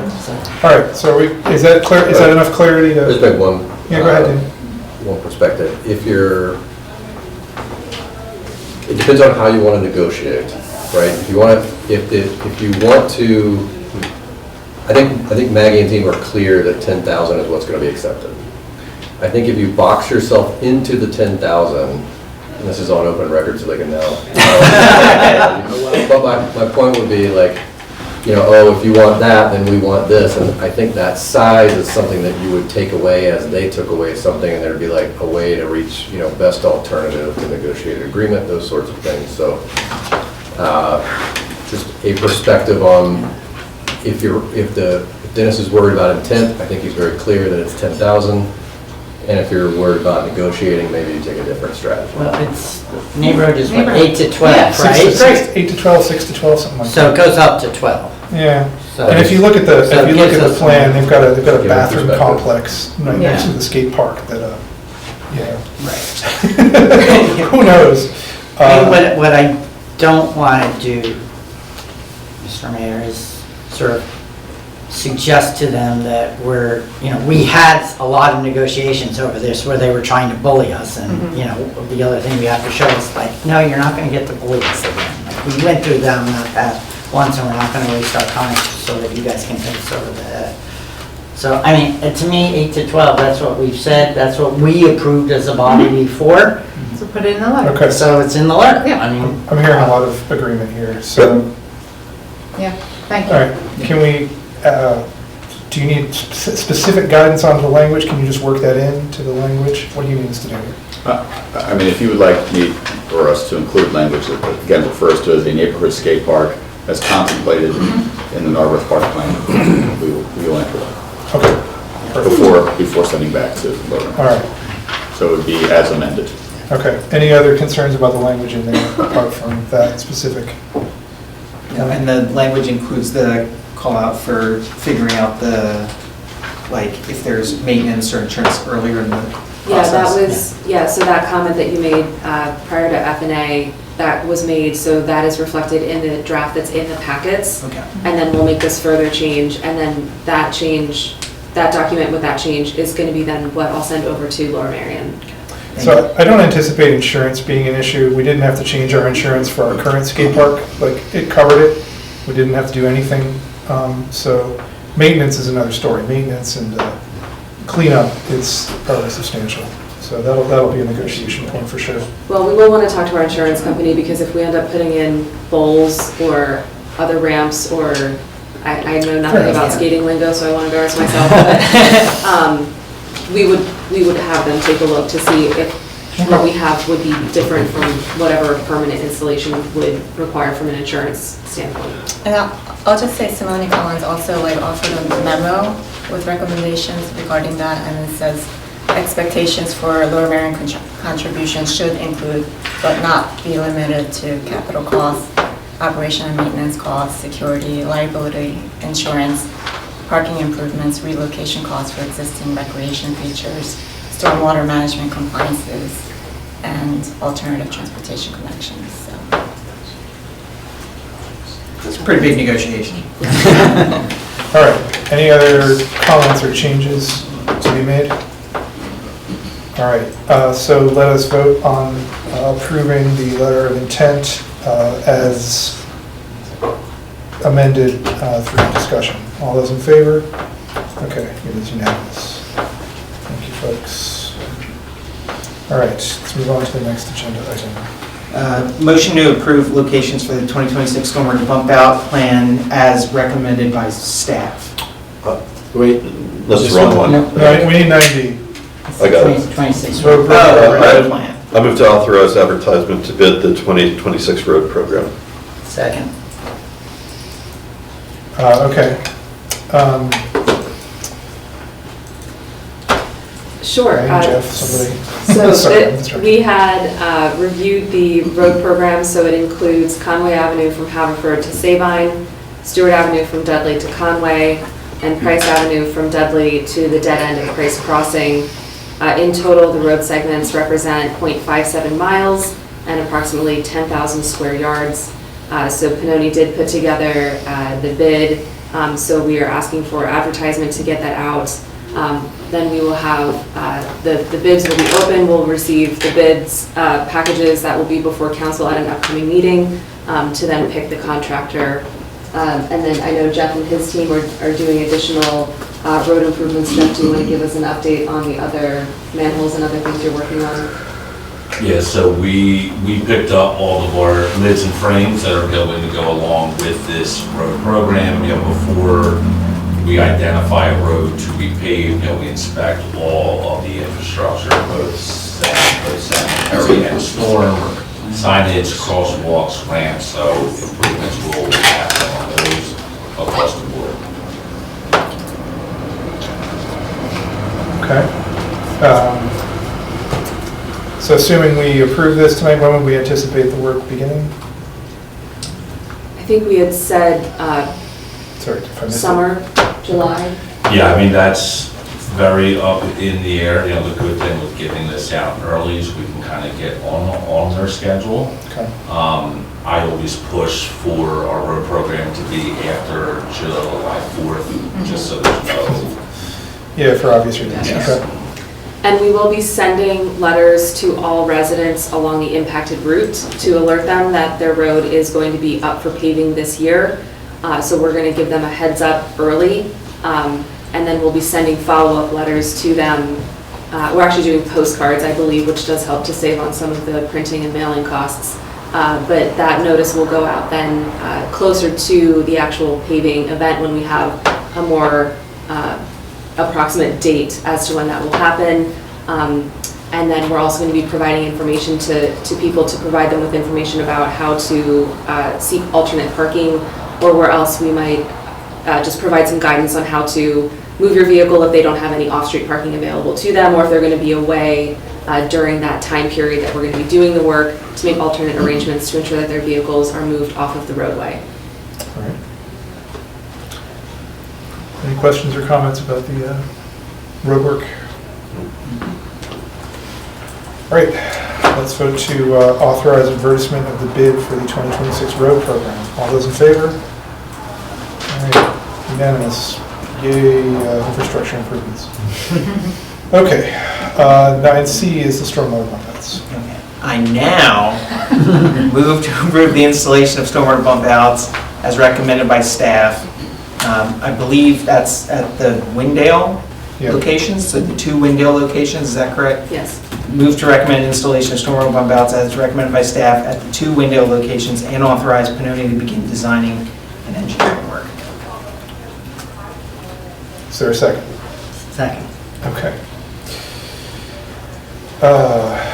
Yeah, so I want to just address, I know that there was some questions about, and I know we heard from public comment earlier today about some of the questions about the bump outs. The map that we included in the packet, I do just want to clarify, this is the same map that we have included for the past 3 years in public packets. This map has not changed. We updated the spreadsheet this year, which does show all of the proposed locations, the installed locations, and then, so the proposed for this year, the proposed writ large, and then the ones that we've already installed. So this is all information that has been available for a couple of years. We have not updated this, and this is all based on the initial audit that we had Pannoni do a couple years ago to identify these stormwater bump outs. As a reminder, the stormwater bump outs are for the purposes of sediment reduction. They do not serve a stormwater management purpose for the purposes of volume or rate control of storm water. So this is not to capture or slow down water for the sake of volume or rate control. This is to capture sediments in the water that get washed down the street. That way that sediments then do not go into the storm sewer system. Our storm sewer system does just dump directly into the creek. So this helps to reduce that sediment loading into the creek. So that is the purpose of these. We are doing this because we have a DEP permit. It's called the MS4 permit. This is an unfunded mandate across the state of Pennsylvania that all municipalities who qualify for this DEP permit have to comply with the either sediment or nutrient reduction goals that are set out for them by the state. Our MS4 requirement is for sediment reduction. We have something called a pollutant reduction plan, the PRP. That is the goals that we are seeking to achieve within our permit cycle. They're 5-year cycles. So as a result of that, we had to, when the permit was initially issued, identify how we, as a borough, on borough-owned properties, can install stormwater facilities, capture mechanisms, stream bank restoration, or other similar projects to achieve the reduction goals that were set out for us by the state. We don't own a lot of land. We are a highly built-out borough. So the most economical and effective means of capturing the sediments to meet those permit requirements is through these sediment capture basins, the stormwater BMPs. So they go by many names, so I just wanted to provide a brief overview and clarity on the reason why we're doing this and why we're doing these particular things. I completely understand the community concern about where they are located on roadways and the impact that they have on on-street parking. However, this is a requirement that the state mandates that we do, and these sediment basins are the best way that we can achieve those goals. With that in mind, we have our analysis from our engineer that identified those original 30 basins. I shouldn't say basins, they're not basins, the sediment BMPs and bump outs. And so we've been, as you know, implementing a few of them. And so we have 2 under consideration for this year. So we're recommending 2 up on Windale Road and Shady Lane. So one would be located near the intersection of Windale and Shady. And then the other one would be located about 100 feet further west, so towards the end of the cul-de-sac street. And they would be on opposite sides of the street. And so the recommendation is to put them there in part because That is one of the highest sediment capture rates that we have of our BMPs that we have yet to install, so we get more bang for our buck.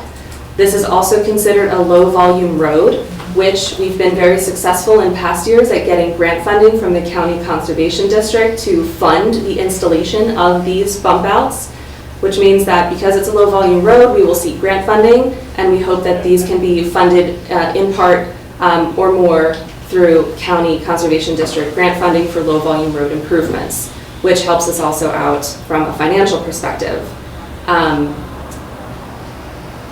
If council decides to move forward with these two locations tonight, we will authorize Pannoni to then begin engineering these out, and we will provide notice to those residents along the impacted routes.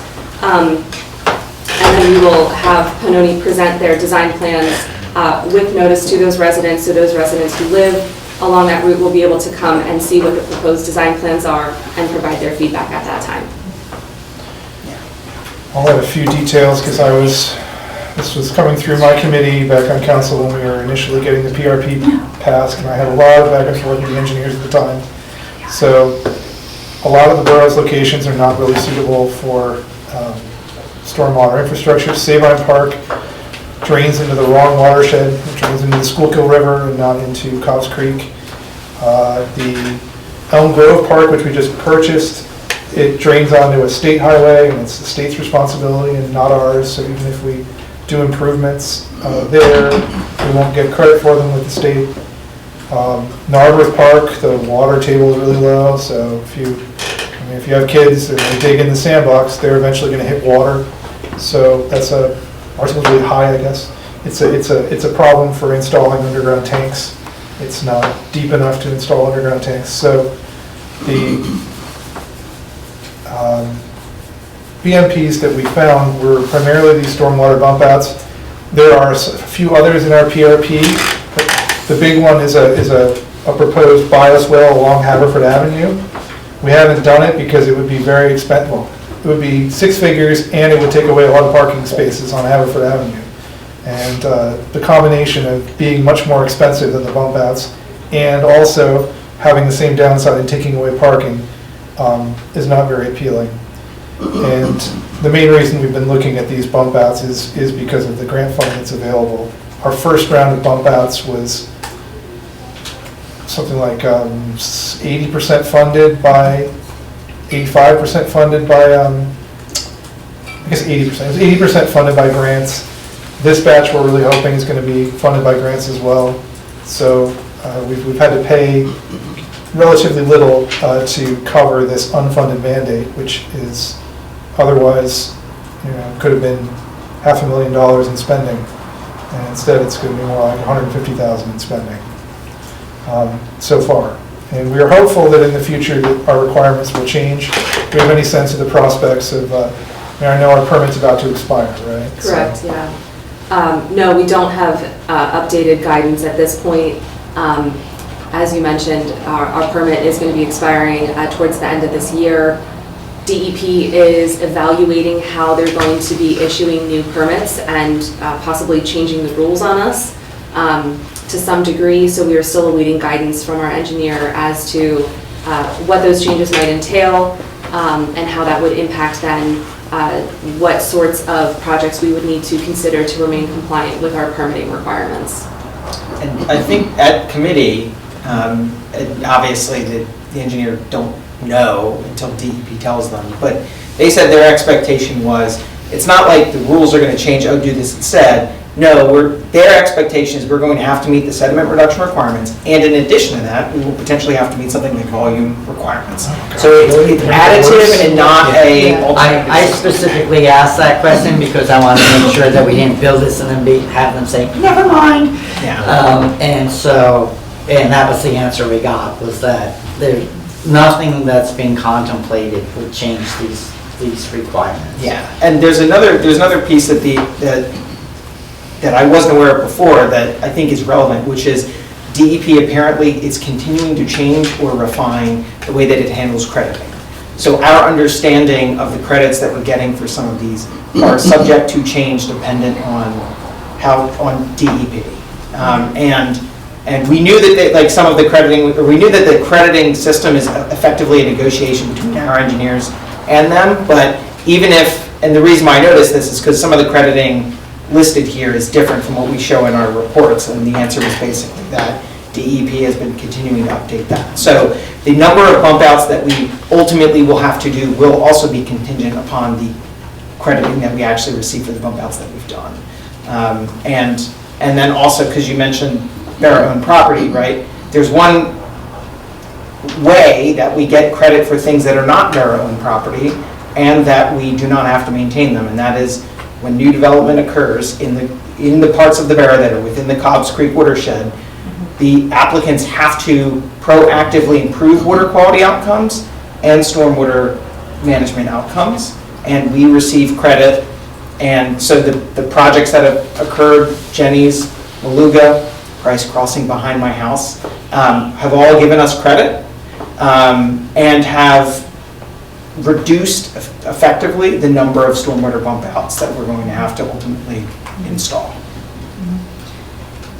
It's not to put this on infrastructure, but is there a way that you could concisely summarize that? Because I'm looking at this list, I think, oh gosh, I've gotten panicked emails from neighbors that A, we're not even considered this evening, B, are really not even recommended because we would not get enough credit because they're at the summit. So I don't know how this got passed around and the message got so inflated.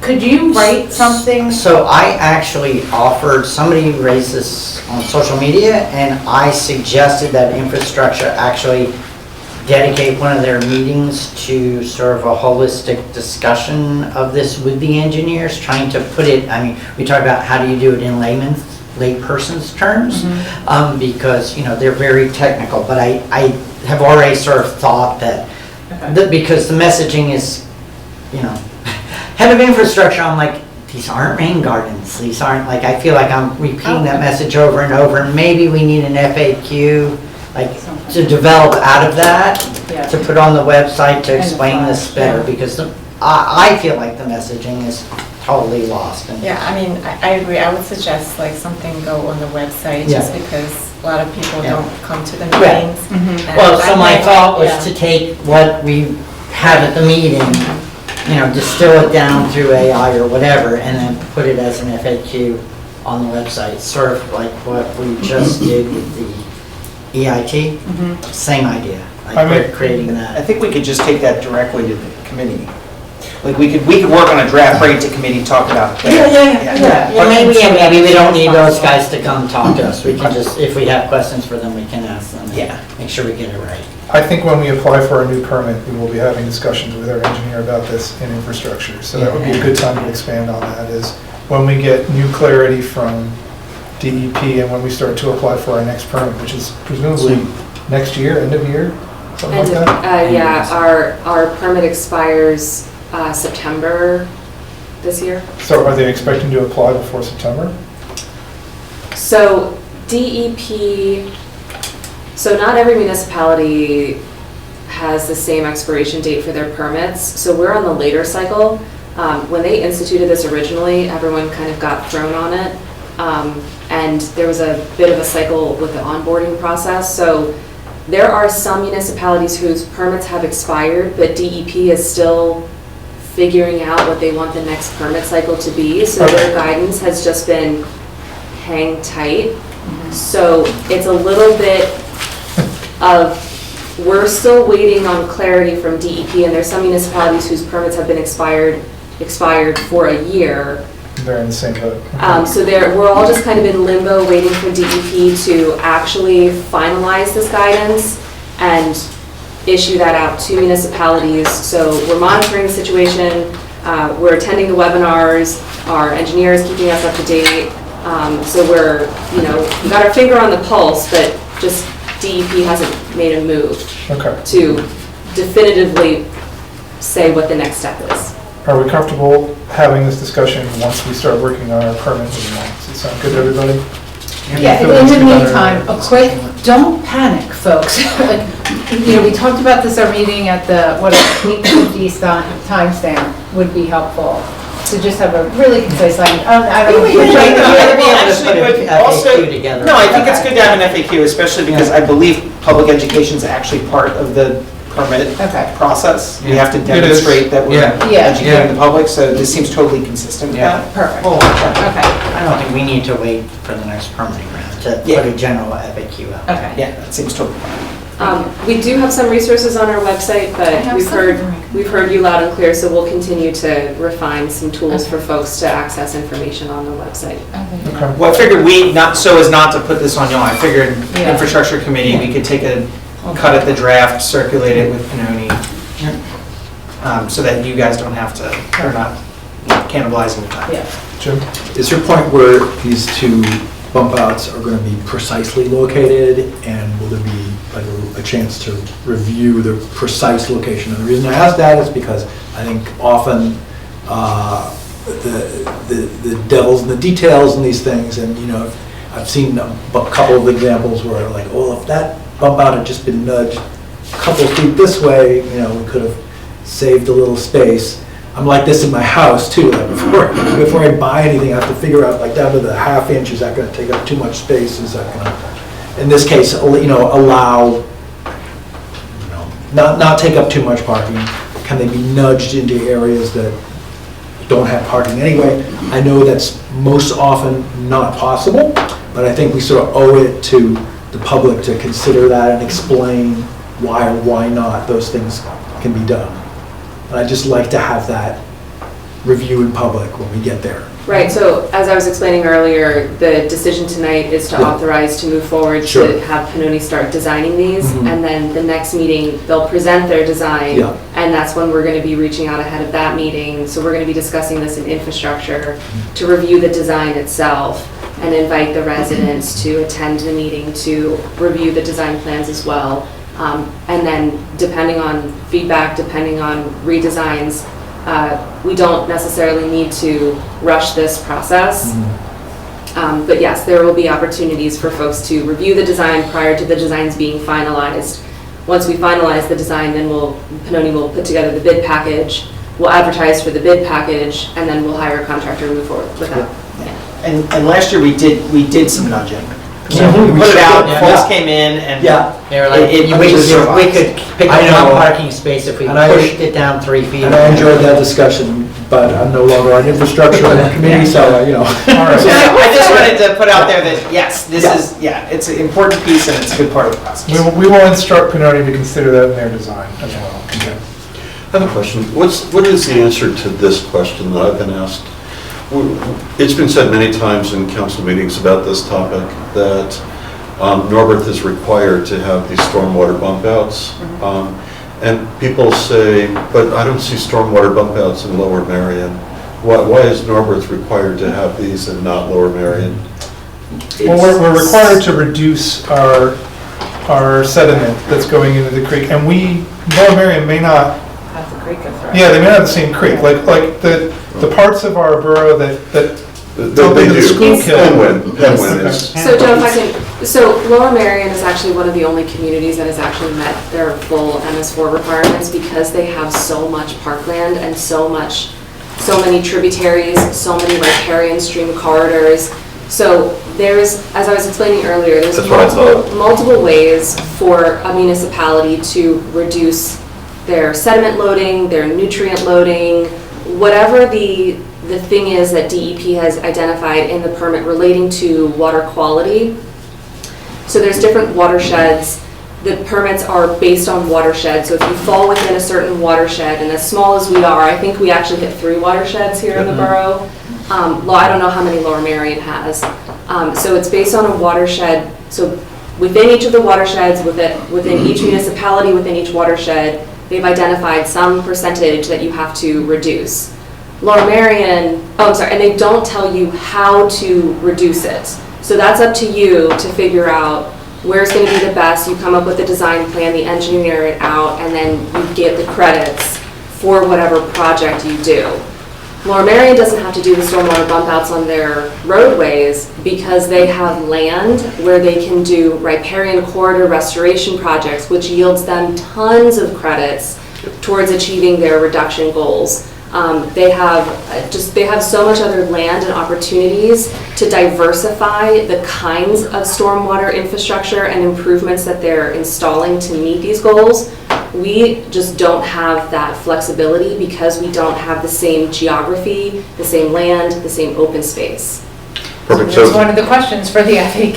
yeah. So if I were to try to give a two-sentence It's on answer. recording, so. Yeah, I will take it from there. Yeah. If I were to try to give a two-sentence answer, it comes down to geography and land availability. And in a fully built-out community like Narberth that has very little other land, stormwater bump outs are the most effective way to do this for us. Thank you. Cool. Any other questions? All right, so it sounds like this will be back on our agenda next month with the actual detailed plans, assuming we vote in favor. All right, let's vote to approve the locations for the 2026 stormwater bump out plan. All those in favor? Okay, that's unanimous. 9D, leaf blowers. I move to authorize an advertisement of ordinance number 1069, gas-powered leaf blowers for adoption. I second. Okay. So this has come before us multiple times? Yes, it has, and there are some minor changes from the last time it came before you. The Lower Merion EAC actually was contemplating changes to the ordinance that they were proposing, particularly to make this applicable for using leaf blowers to blow snow and water. Again, not in emergency situations, but just generally for maintenance purposes. And they were going to propose to amend their ordinance. We worked that in as an addition, or I should say we removed language for the exclusion. We also added additional language that they're asking to have in, that this would be related and also cover machines or blowers that blow chemical mists and pesticides as well. So that's language and something that what is a leaf blower as a definition. It is also changing the enforcement date. This ordinance is proposed right now, and again, this is something that can be up for discussion prior to advertising, is proposed at this point to take effect in September. That would mean if it was enacted last month, it would give enough time for the warnings and for the adjusting for the requirements to take effect. So it would be after September, but it would only be for a month that this would apply because the normal regulations are only through October. So the first year it allows use during the fall, right? During the summer, and I mean, if you're saying fall is September, it would not be. Not backwards. So I guess I'm backwards. normally the ordinance, and again, this is based upon what they have in Lower Merion, is that it's a use of a gas leaf blower is prohibited during June to October, and then January to April, so summer and winter. So you still would be able to use it. So for that 1 month, you wouldn't be able to use it from September to October. Then you wouldn't be able to, again, use it from January to April, but then after that, it would then be from June to October. Just thinking that June 1st is too close to a ban on this, to not give enough notice. Again, if you don't feel that's the way, we can make it June 1st. If you want to make it July, if you want to make it August, sometime in between, you're more than welcome to. But I think that's a point of discussion about when it should take effect, but then it would be then in the same timeframes that Lower Merion has for the proposed ban. Yeah, and we are mimicking Lower Merion's language and their timelines here as much as possible, because obviously contractors work throughout Lower Merion and Narberth, so it makes sense to have one regulatory regime in place for them. And we've been hearing this from our residents for a long time, that this is something they want, and I think we're all, several council members are also personally strongly in favor of this. So, okay, so comments about the changes in time, the changes in when this enforcement period would start. Anybody have objections to the current language that's in there? And John, I just want to be clear, what you were describing was for year 1 and 2. Right? Well, it would be actually, well, that's what it's it would 26 and 27. Correct. And then 28 is January 1st through October 1st, and then 29 is can't use them ever. Correct, and that's also in line with the Lower Merion's ordinance. Perfect. So really, our only change is that Lower Merion's is taking effect June 1st, because they've had enough time. Ours would not take effect until September 1st. But you could be in line with Lower Merion for the first year, if you'd like. It's just that notice issue. All right. Do people have strong opinions? So right now, the language says we're going to begin in September. Does anybody feel that strongly we should begin in June? I mean, So it would that's be just a pretty tight. 1-month ban essentially for the first year? Correct, until January 1st to April. So again, the thought was that, well, do you really want to wait until January 1st for it to come into effect? Right. But do you really want to be in June if you're going to enact this in April? I mean, if we enact it in September, that does give us time to, first month might be warnings for everybody. Start enforcing it in earnest in January, potentially. I mean, we would have that option if we chose. I don't want to tell people they're going to get away with it for sure. I think the ordinance also says enforcement is complaint-based, right? That's how it has to be. But usually all We're not on patrol. of our enforcement is complaint-based for any sort of violation. Is that enough time for the administrative office to get the message out? Yes, and we can coordinate with Lower Merion to see how they reached out. I mean, there's really not many landscapers who are operating in Lower Merion that wouldn't also operate in Narberth. So I'm hopeful that they're aware of kind of the parameters of this, because this is so aligned in terms of what is and is not permitted. The difference is just going to be the time limit. And just I will guarantee you that half of the landscapers don't even realize there's 2 different municipalities also. So, or where the line actually is drawn. We'll work with them to make sure that we get the word out directly to contractors, and then of course we'll advertise through all our normal channels that we are legally and just policy-based do on a routine basis. So we'll make sure that this gets advertised far and wide. But again, it aligns with Lower Merion's regulations. And it does provide regulations for retail establishments or businesses that sell leaf blowers, and I'm not sure if there's any in the program. So that should be an issue. More important for Lower Merion. So Lower Merion's will start June 1st, 2026, and ours is written to start September 1st, 2026. That's correct. That's because there's been in place for some time now to give that notice. And I did speak with their solicitor to see if they've had any legal challenges or anything threatened. There hasn't been anything that they're aware of. That was one of the initial concerns. That's my concern. Delay. Yeah, there hasn't been anything identified. I'm comfortable going ahead with the September 1st. Okay, I don't see any objection to that. All right, any other comments about this legislation? Just one, I was asked a question about, there's a lot talking about air pollution, and just one or a couple mentions of noise. I was asked a question of why is it leaf blowers only and not lawn mowers as well? I think, my understanding, speaking with Lower Merion, it's just, this was a more of, I think they feel it's more of a particulate blower, more of a nuisance usually from what people have found, and I think it's a start for moving in that direction. That was my thought. Thank you.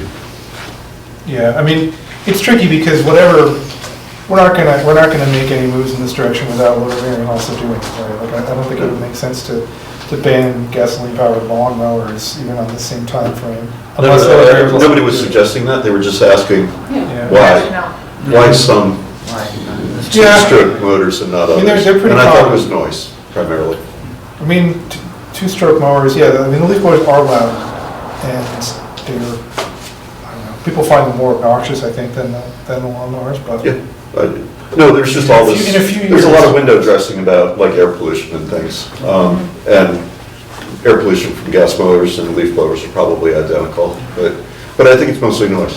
I think, just trying to be transparent. I mean, I would support, I might be in the minority here, but if we wanted to go with gas mowers, I'd support talking to Lower Merion about it.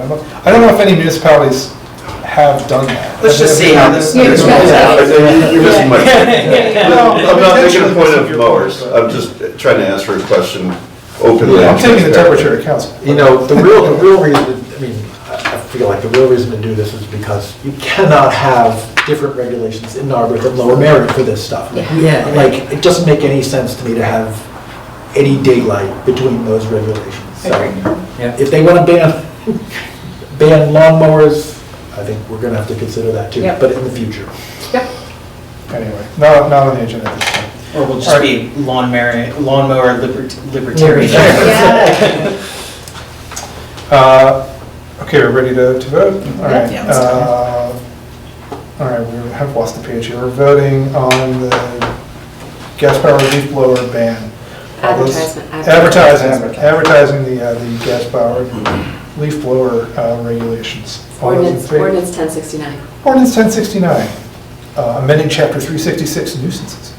All right, all those in favor? Okay, it is unanimous, sorry. Been a long day. Let's move on to our next item. Can I do this one? Absolutely. I'm looking forward to it. All right. Come on, to be able to flush. Yeah, right. Or not. Okay, I move to approve the CoStar's contract agreement with Inst2 Form for the sewer repair work on Grayling Avenue and Wynwood Court. Second. All right. So this was one of our big ticket items that we had on our capital plan for this year, was to do the sewer main repair along the 300 block of Grayling Avenue. We were able to, and I want to give big credit to Jeff and Panoni for doing some research. After passing the budget, we were able to identify a contractor who would be able to do the work for a much reduced cost because they were able to do, it is a slip line, right? Okay. So a slip lining project as opposed to a full replacement of the sewer pipe. So the initial design was that we would have to trench the road, take up the pipe, remove the pipe, repave the road.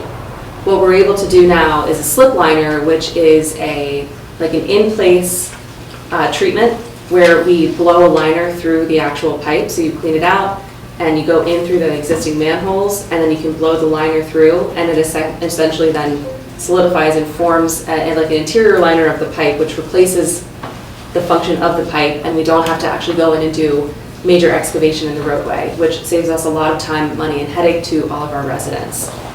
So we have an inventory of all of our sanitary sewers.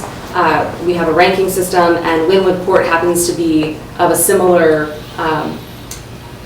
in need of repair as Grayling, but is just a much lower volume road, just doesn't connect as any houses, which is why it wasn't originally considered as part of the scope of work. But we can get some economies of scale, and based on the condition of that sanitary sewer line, we're going to be doing both of these blocks as part of this project with the slip liner project. So we originally budgeted this for this year, split between the sewer capital fund and the operating capital fund. We had budgeted $120,000 under sewer capital and $180,000 under operating capital. The total cost of this project is only going to be do I not have this in my, I think I did this before, $71,650 is the total cost of the contract. This is a CoStar's vendor as well, so we are buying the slip lining material, which is the CoStar's, we're acquiring the material, and then the installation is part of the material. So because it's CoStar's, we don't have to go through public bid. CoStar's, as you know, is a platform for Pennsylvania state contractors. Everyone is vetted, and so you don't have to worry about the public bid process, which also saves us time and money. So because the project is only $71,000, we can actually do this all under our sewer capital fund. So this is entirely going to be under the sewer capital, which means that we do not have to use the money, that $180,000 that we budgeted under the operating capital for this project. So that $180,000 capital funding can then be reinvested into other projects, of which we have many, for our other projects that we'd like to pursue. So this is going to be really great. This is going to be, solve a maintenance need that we have to improve our infrastructure. at a very affordable cost. So we're very grateful to our Public Works team, Jeff in particular, and Pinoni again, for finding this vendor who can do this work at this price. Okay. Joe, you want to say anything about your street here? No. No? It's great. All right. We're gonna get televised, we're gonna get the camera through there too, I think. Yes. Yeah. Jeff? Yeah, so they will clean it, camera it, line it, and then send it back through. So we will get everything most of the time. You're having a sewer watch party? It's like an endoscopy. you know? When Jim asked me, he's the camera guy. I don't know. Down, we'll have a I volunteered that Jim can use our bathroom for the 24 hours or 48 hours. We will have some minor interruptions to service. We will notify the residents on both of these impacted blocks. When the work is happening again, we're going to be utilizing our little postcards, sending notice out to folks to alert them to when we're going to have some minor and brief service disruptions. But it will be minor and it will be brief, and we will notify everybody when that's going to happen. Yeah. And then we're going to make a little TikTok video of some like pre and post videos. Good. Yeah, we'll put Dana on that. All right. Let's do it. Okay, any other discussion? All right, so we're just authorizing it, so we'll go for it. No advertising of it as described because it's CoStarz. We're going to authorize the capital expenditure for sewer main repair. All those in favor? Okay, it's unanimous. 9F. I move to authorize capital expenditure for the sidewalk snow removal equipment. I second. Okay. Expenditure of the sidewalk snow removal equipment, for the record. That was a little quiet. Sorry. That's all right. Okay, so as I was just explaining, we have $180,000 that has been recently released from any obligation under our capital plan as a result of the most recent snowstorm, which highlighted some of the needs that we have in our equipment, and as a way to reduce some of the time and effort burden on our limited public works staff. Jeff is recommending that we purchase this Ariens Mammoth 850. It's a stand-on hydraulically driven unit with a couple of different attachments that can clip on and off, primarily used for snow removal, but can be used for other functions as well throughout the year, for a total cost of $26,131.76. This is inclusive of all of the attachments. This one as well is a CoStarz vendor, so again, we do not need to go out to bid for this. Jeff, would you like to add any other supporting comments? Yeah, tell us what it will let you do. Yeah, this, as much as you all who live here, you hear the trucks all night long when we're out plowing, sometimes we're behind the wheels of these trucks for, just shy of 20 hours before we take a break. And then when folks wake up and the roads are clear, that's when we have to start to do our over 4,000 feet of sidewalk that we maintain that have been plowed over all night long. So this will kind of reduce some mental anxiety, of just knowing that the sidewalks are still there waiting for us, once we get done with the roadways. We imagine this being used, especially with the broom attachments, any sort of floodings that we get, we can clean up, the courts, the skate park, with relative ease, our sidewalks around the property here, it's, we just think it would be a good kind of time saver piece of equipment, and also just a way to kind of boost team spirit, that we can get this done in an efficient manner. And it's got multiple capabilities too, so it's got a de-icer component to it, so it allows you to put down the salt basically. Yeah. So that has a brine sprayer attachment, what we're proposing to do, so we purchased totes of sidewalk brine for our properties. So this has a 20-gallon tank on it, I believe, for brine, so that'll allow us just to get that down much quicker. It'll allow us to pre-treat faster, not bring guys in as early, for these events. This is huge. Well done. Thanks for finding it. And I was Googling this to try to figure out what it was, and I can confirm that the CoStar's price is significantly lower than the advertised price for any of the normal dealerships that are out there selling this model. So we are getting a good deal with the CoStar's prices, as well as not having to put it out to bid and not having to go through a sort of onerous process. We'll also overtime, cut down on our overtime, because it will be more efficient. Anyway. Any other questions or discussion? All right.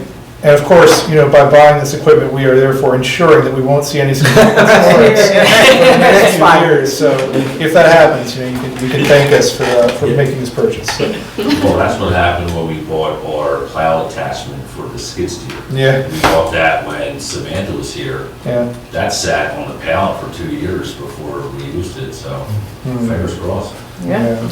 But then we got some good news. I think we got our money's worth this week. We will use it. We will use it. All right, let's vote to authorize the capital expenditure for the sidewalk snow removal equipment. All those in favor?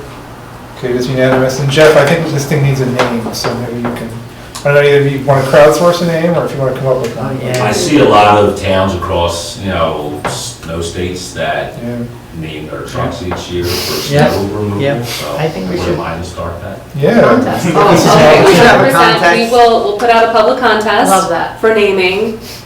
What was it, the one town that named something like Bodie McBoat? Yeah, Bodie Yeah. McBoat face. Yeah. So you're going to get whatever it is, whatever face. That's inevitable. But, yeah. That's very fun. We'll do a You fun should do it. crowdsourcing. When it shows up, Jeff, we'll take some really nice Pictures. headshots of the machine and we'll put it out to the public. So for all those still in attendance, keep an eye out for a fun public engagement process. We want to hear your best names for our snow blower. All right. 9G.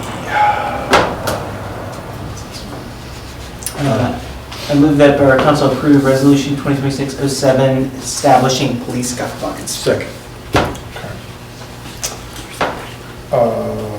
Is it, Chief, do you want to hop on for this?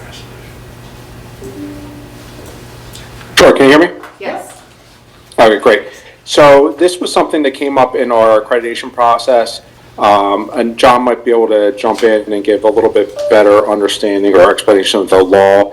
But the PA code authorizes arrest in some instances for summary violations, but it requires the home municipality to have a resolution basically supporting the police department in their efforts to do these. They're minor in nature. If you look through, you'll see it's disorderly conduct, public drunkenness, obstruction of highways, things of that nature, and underage purchase of alcohol. So what the expectation is that the municipality is saying that they are looking for the police department to enforce these in furtherance of the state code.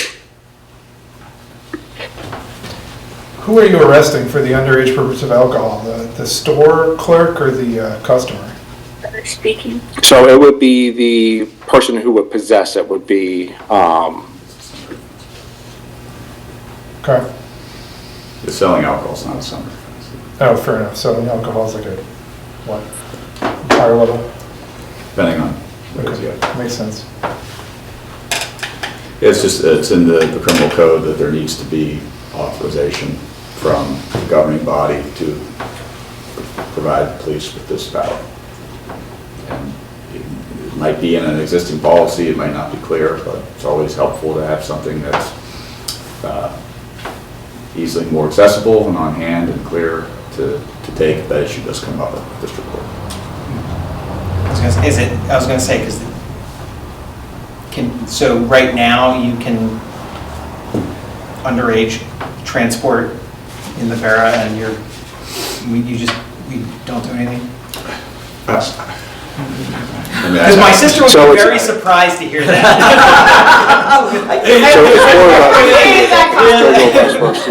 Prosecution down the line. So right now, we can prosecute for it. It would be an issue, and this isn't, we're not looking to increase, I guess, enforcement because, we're fortunate that it isn't an issue. but it would be, making a custodial arrest if we needed to. Generally, that we see those are public drunkenness where we have to take someone in custody to ensure their own safety, things of that nature. So prosecution would still occur no matter what, it's just a matter of a custodial arrest. Gotcha. John, have there been issues where we wanted to arrest somebody and we couldn't? Like, is this sort of prophylactic, or is this addressing an actual problem that we've had? I think it's more of a risk management aspect of it. So I can tell you that, we looked this up. The last 3 or 4 public drunk arrests that we've had have all been transported by ambulance, so we didn't take custody of them. But it would be, obviously, let's say we encounter somebody that is so intoxicated that they're a danger to themselves. We can't let them continue to walk. They could be hit by a car, but they're not to the level that they need to go to the hospital. We want to have the ability to, take them to Lower Merion. They would be housed there for several hours until they were sober enough to be released. And this is just that, risk management aspect of we are authorized to do that. Gotcha. I'm the only one who saw the typo in the title. Can we fix the typo? Accordance. Coordinates. Yes, you're the only one. Bravo. So it seems. Yeah, it's a friendly amendment. Anybody, so it sounded like this was also part of the accreditation somehow, or this was part of your, okay. Again, what accreditation looks for is a lot of risk management things. So making sure that we have safety practices in place, make plans in place, so making sure that this is in place, that we have authorization to do it. Okay. I just want to check before we vote, Dana, as the mayor, any concerns, any? No, thank you. All right. Appreciate it. And it does require, probable cause, ongoing conduct. Like, you can't just say, I don't do that. Like, this actually creates a set of limits to when you can do it. All right, and did this go to the police advisory? I think we have to. Yeah, I mean, We have to do if this. it's It's part of accreditation. It's part of the We have to. accreditation. Yeah. It's really not much. It is true. Yeah. So I would suggest that in the future, these sorts of things should go to the police advisory committee if they haven't already. No? I don't think so, no. I think this is accreditation, this is safety risk management, this is not open for community conversation. Yeah, I think coming right to council is timely. All right. In any case, let's vote on the changes to police procedure. All those in favor? Okay, that's unanimous. Move that the council approves resignation of Ken Berman from the police pension fund trustees. Second. All right. He moved out of the borough. We pretty much have to accept this resignation. Yes. Any other comment? Thank you for your service. We have spots available on the police pension fund. So who's 2 left spots. and how many? Okay. What's that? There are 2 spots. This is a committee, this is a group that meets once a year? So we meet twice a year. They do have a fiduciary responsibility. We have 1 of 3 members, so we desperately need at least 1 more person to join us. We are not able to hold our meetings until we have a quorum. We do have a third party who manages. They're our investment manager. So it is a professional investment firm who manages the police pension, but the police advisory trustees kind of oversee that and provide guidance. So there is a responsibility that this group has to provide that oversight of our police pension. So anybody out there, if you're interested, we're seeking people who have some understanding or at least a solid interest in learning how to manage investments, banking, accounting, any financial background is ideal. But we'll take anybody with an interest in learning those things as well. Including the people in the room. You stayed this late. That's right, we're going to start appointing you to boards and commissions. All right. Well, let's vote to accept the resignation. All those in favor? Okay, and yes, please join the police pension fund trustees. Okay. Move to authorize signature of the CoStar's quote with Chapman Ford Fleet and Government of Horsham for chassis swap. Second. So this is in our capital plan for this year. This is our Public Works dump truck. The one that we have has reached the end of its useful life, requires significant repairs, so we're putting money into a vehicle to keep it running. So we did identify this in the CIP. This is budgeted for this year. If you recall, back in November, we actually voted to get ourselves on the list for the upfit for this truck, just because there was such a lead time in getting on the queue for that. This signature that we need right now is just to essentially put our name in to actually purchase the chassis, so the actual vehicle component itself. This is going to be delivered later this summer. The total price of this is $72,980.27. This is also another CoStar's quote. Again, we do not have to go out to bid for this. And again, this is a budgeted expense. So the complete truck build was budgeted for $135,000, which is inclusive of the chassis plus the upfits. Jeff, anything else to add? Just that, we received a lot of, compliments on how we handled our snow. And a lot of that was due to how, we're speccing our trucks to be built now. So with hydraulic plows, spreaders, our pre-wet tanks, to increase, the temperature that salt will work against, So if your average rock salt works to like 22 degrees with our pre-wet tank, our rock salt's now effective to about -18. So, simple. I say simple, I know it's a large investment, we're very appreciative of it, but it makes our lives so much easier, it gets the borough open and safer, and, this is a minimum of 10 or 12-year investment, that we will keep this truck. As my father always says, you always want the right tool for the right job. And this is a multi-tool that will provide us great value in doing all of the work that our Public Works team does for us on a day-to-day basis throughout all 4 seasons.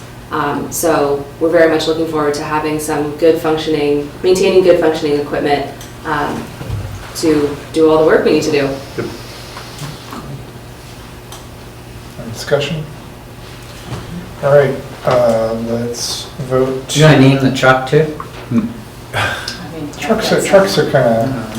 It's got those cool bells and whistles when it's up there. I have not seen the truck name that came in. It's no It's truck. going to be called a Cord Nets. I love it. That's my new favorite word. Oh, sorry, we're taking a vote. So you vote to authorize the Public Works dump truck. All those in favor? Okay. Joe, Cindy, you're in favor? Yeah. Okay, good. All right, it is unanimous, and that is it for our consideration items. Information items are in the packet. Do you have anything else to add here? Committee reports, finance administration. Sure. So we finished our work on the boards and commissions reporting structure. We accepted that in the consent agenda tonight. So have a look at that. It's exactly as we discussed previous month. Jim, I'm sorry to interrupt. I did have just one quick question on that. Just want to clarify expectations. Did you want us to report that out to all the boards and commissions, or will the chairs of the committees reach out to the boards and commissions to inform them of the reporting? Okay, yeah, good question. So I think there are only 2, right? There are only 2 that are moving from Public Works to infrastructure. And that's Shade Tree and Park and Rec, is that right? That's what it says here. Yeah.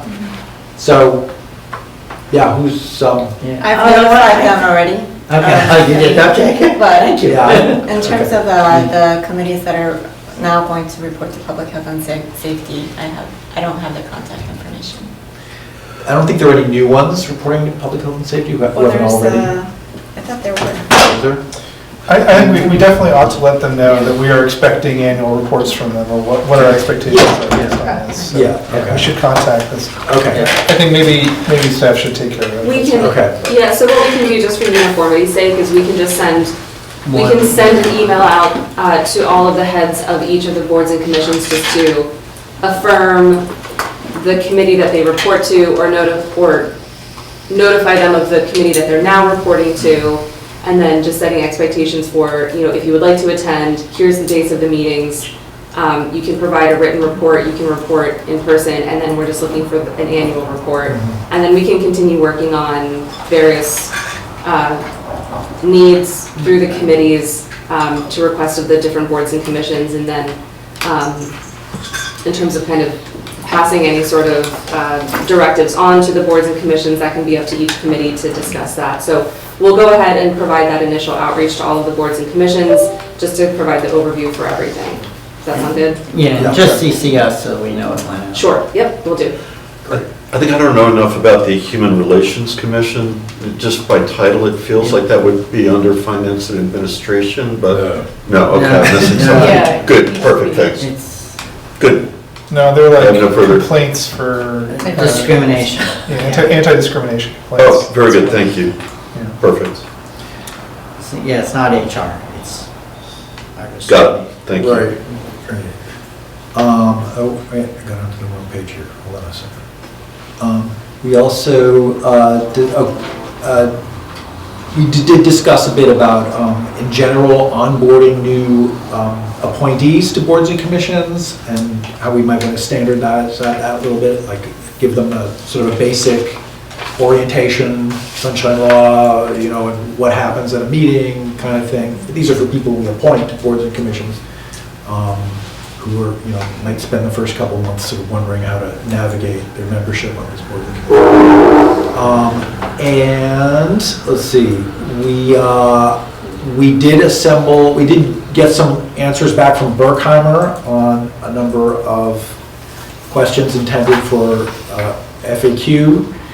So it was meant as supplementary questions that Berkheimer themselves post on their own website, and we got a bunch of answers back from them, and we're going to sort of spruce them up, or the office is going to spruce them up and have them available on our own website. It's tax time, so we gotta get this out, we've got it. Yeah. I mean, I hope they're helpful, they're sort of scenario-based questions that, people might see themselves in under sort of,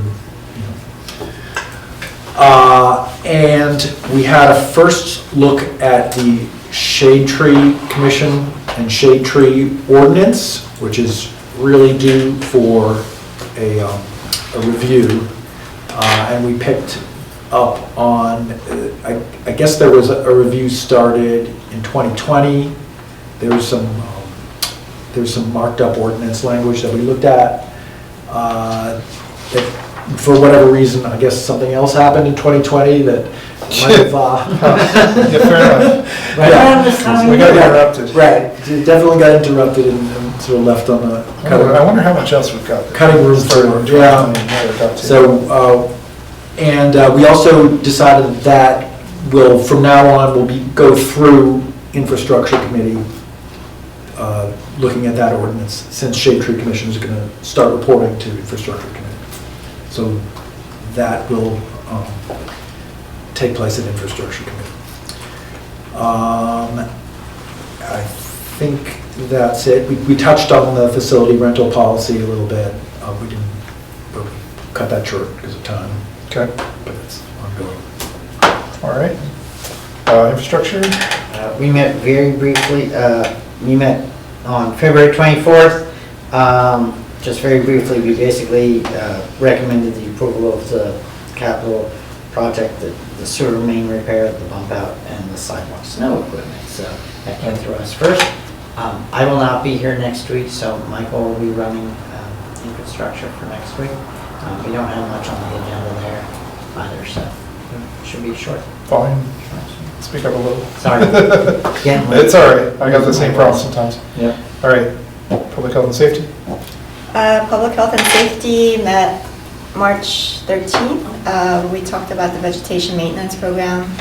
Staff is working on the educational outreach for that. They're creating videos for the program. We also posted some educational resources from the Pennsylvania Horticultural Society on the Borough website, on the sustainability page.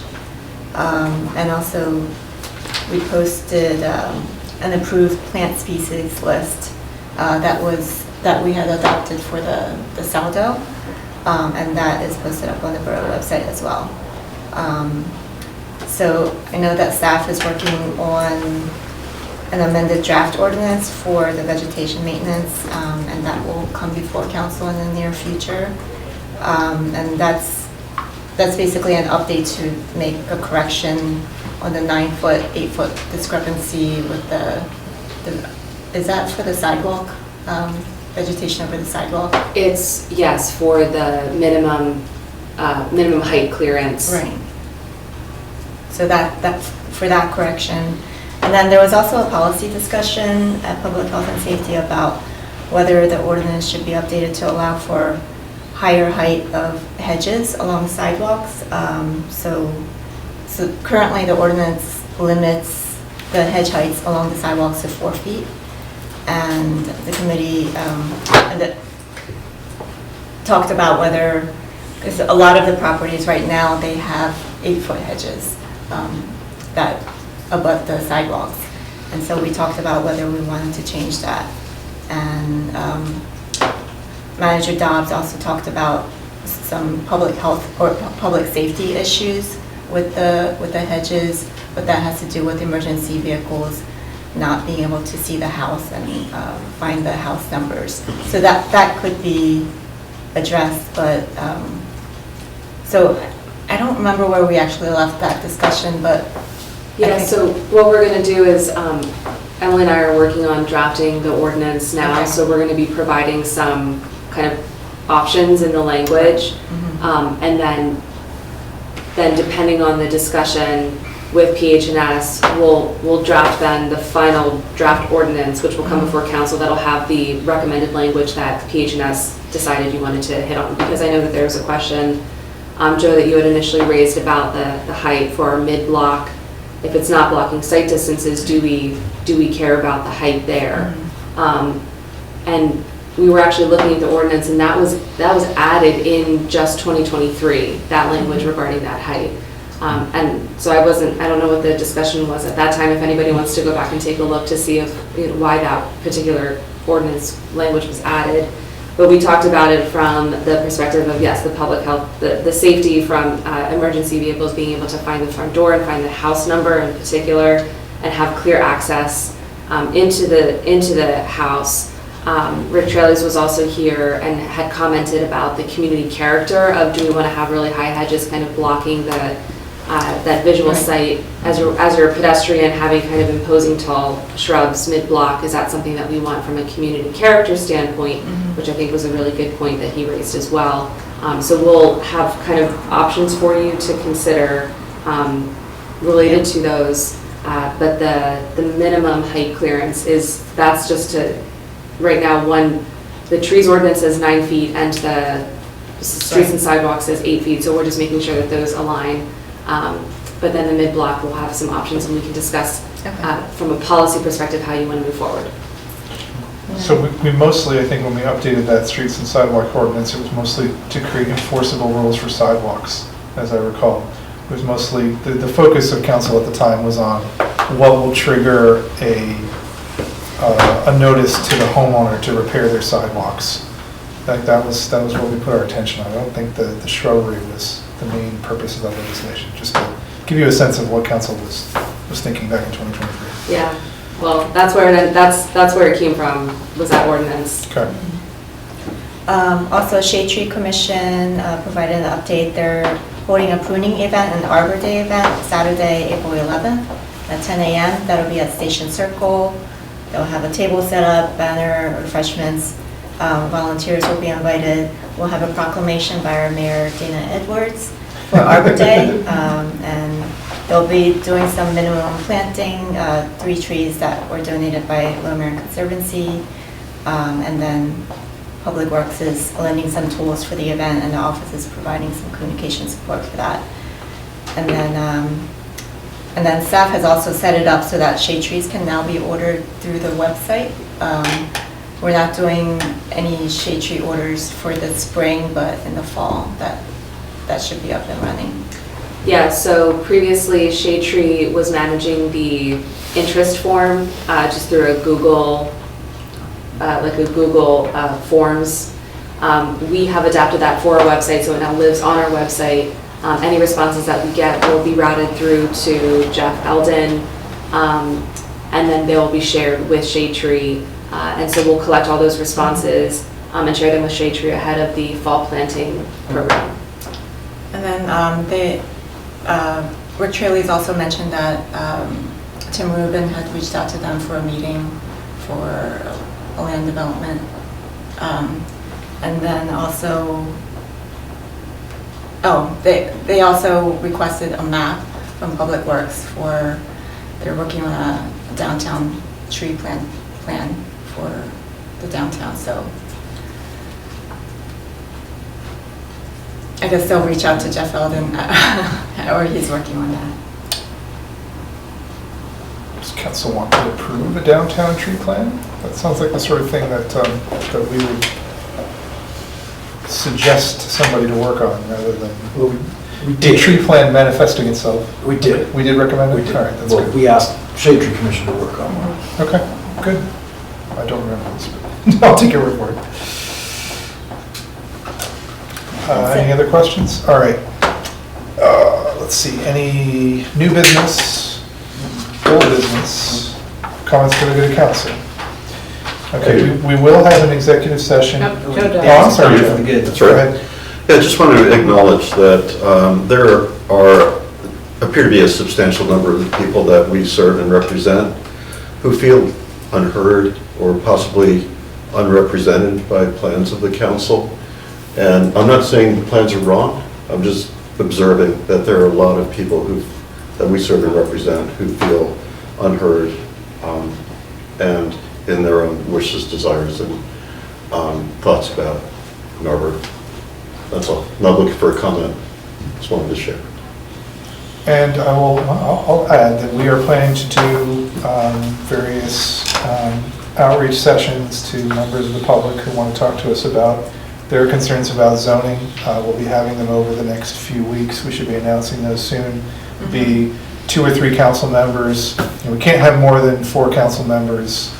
1 to 3. No, can't more than 3. More than 3 council members potentially trigger sunshine concerns depending on how the meeting is structured. To simplify things, it'll just be probably 2 or 3 of us. And there'll be more informal settings where residents can talk to us without the 3-minute rule that we have here at these meetings. So. And the idea is to have the first batch of office hour sessions be focused on 5B discussions. So that'll be around 5B zoning discussions.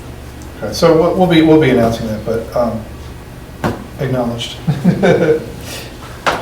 Any other? I mean, not to say that will fix the problem, but that is something that we are attempting to do right now in order to allow people more opportunities to talk to us about this issue in a less structured, less formal setting, which similar to the open house, right? So the open house was another outreach effort on our part. I think residents were concerned because they disagreed with the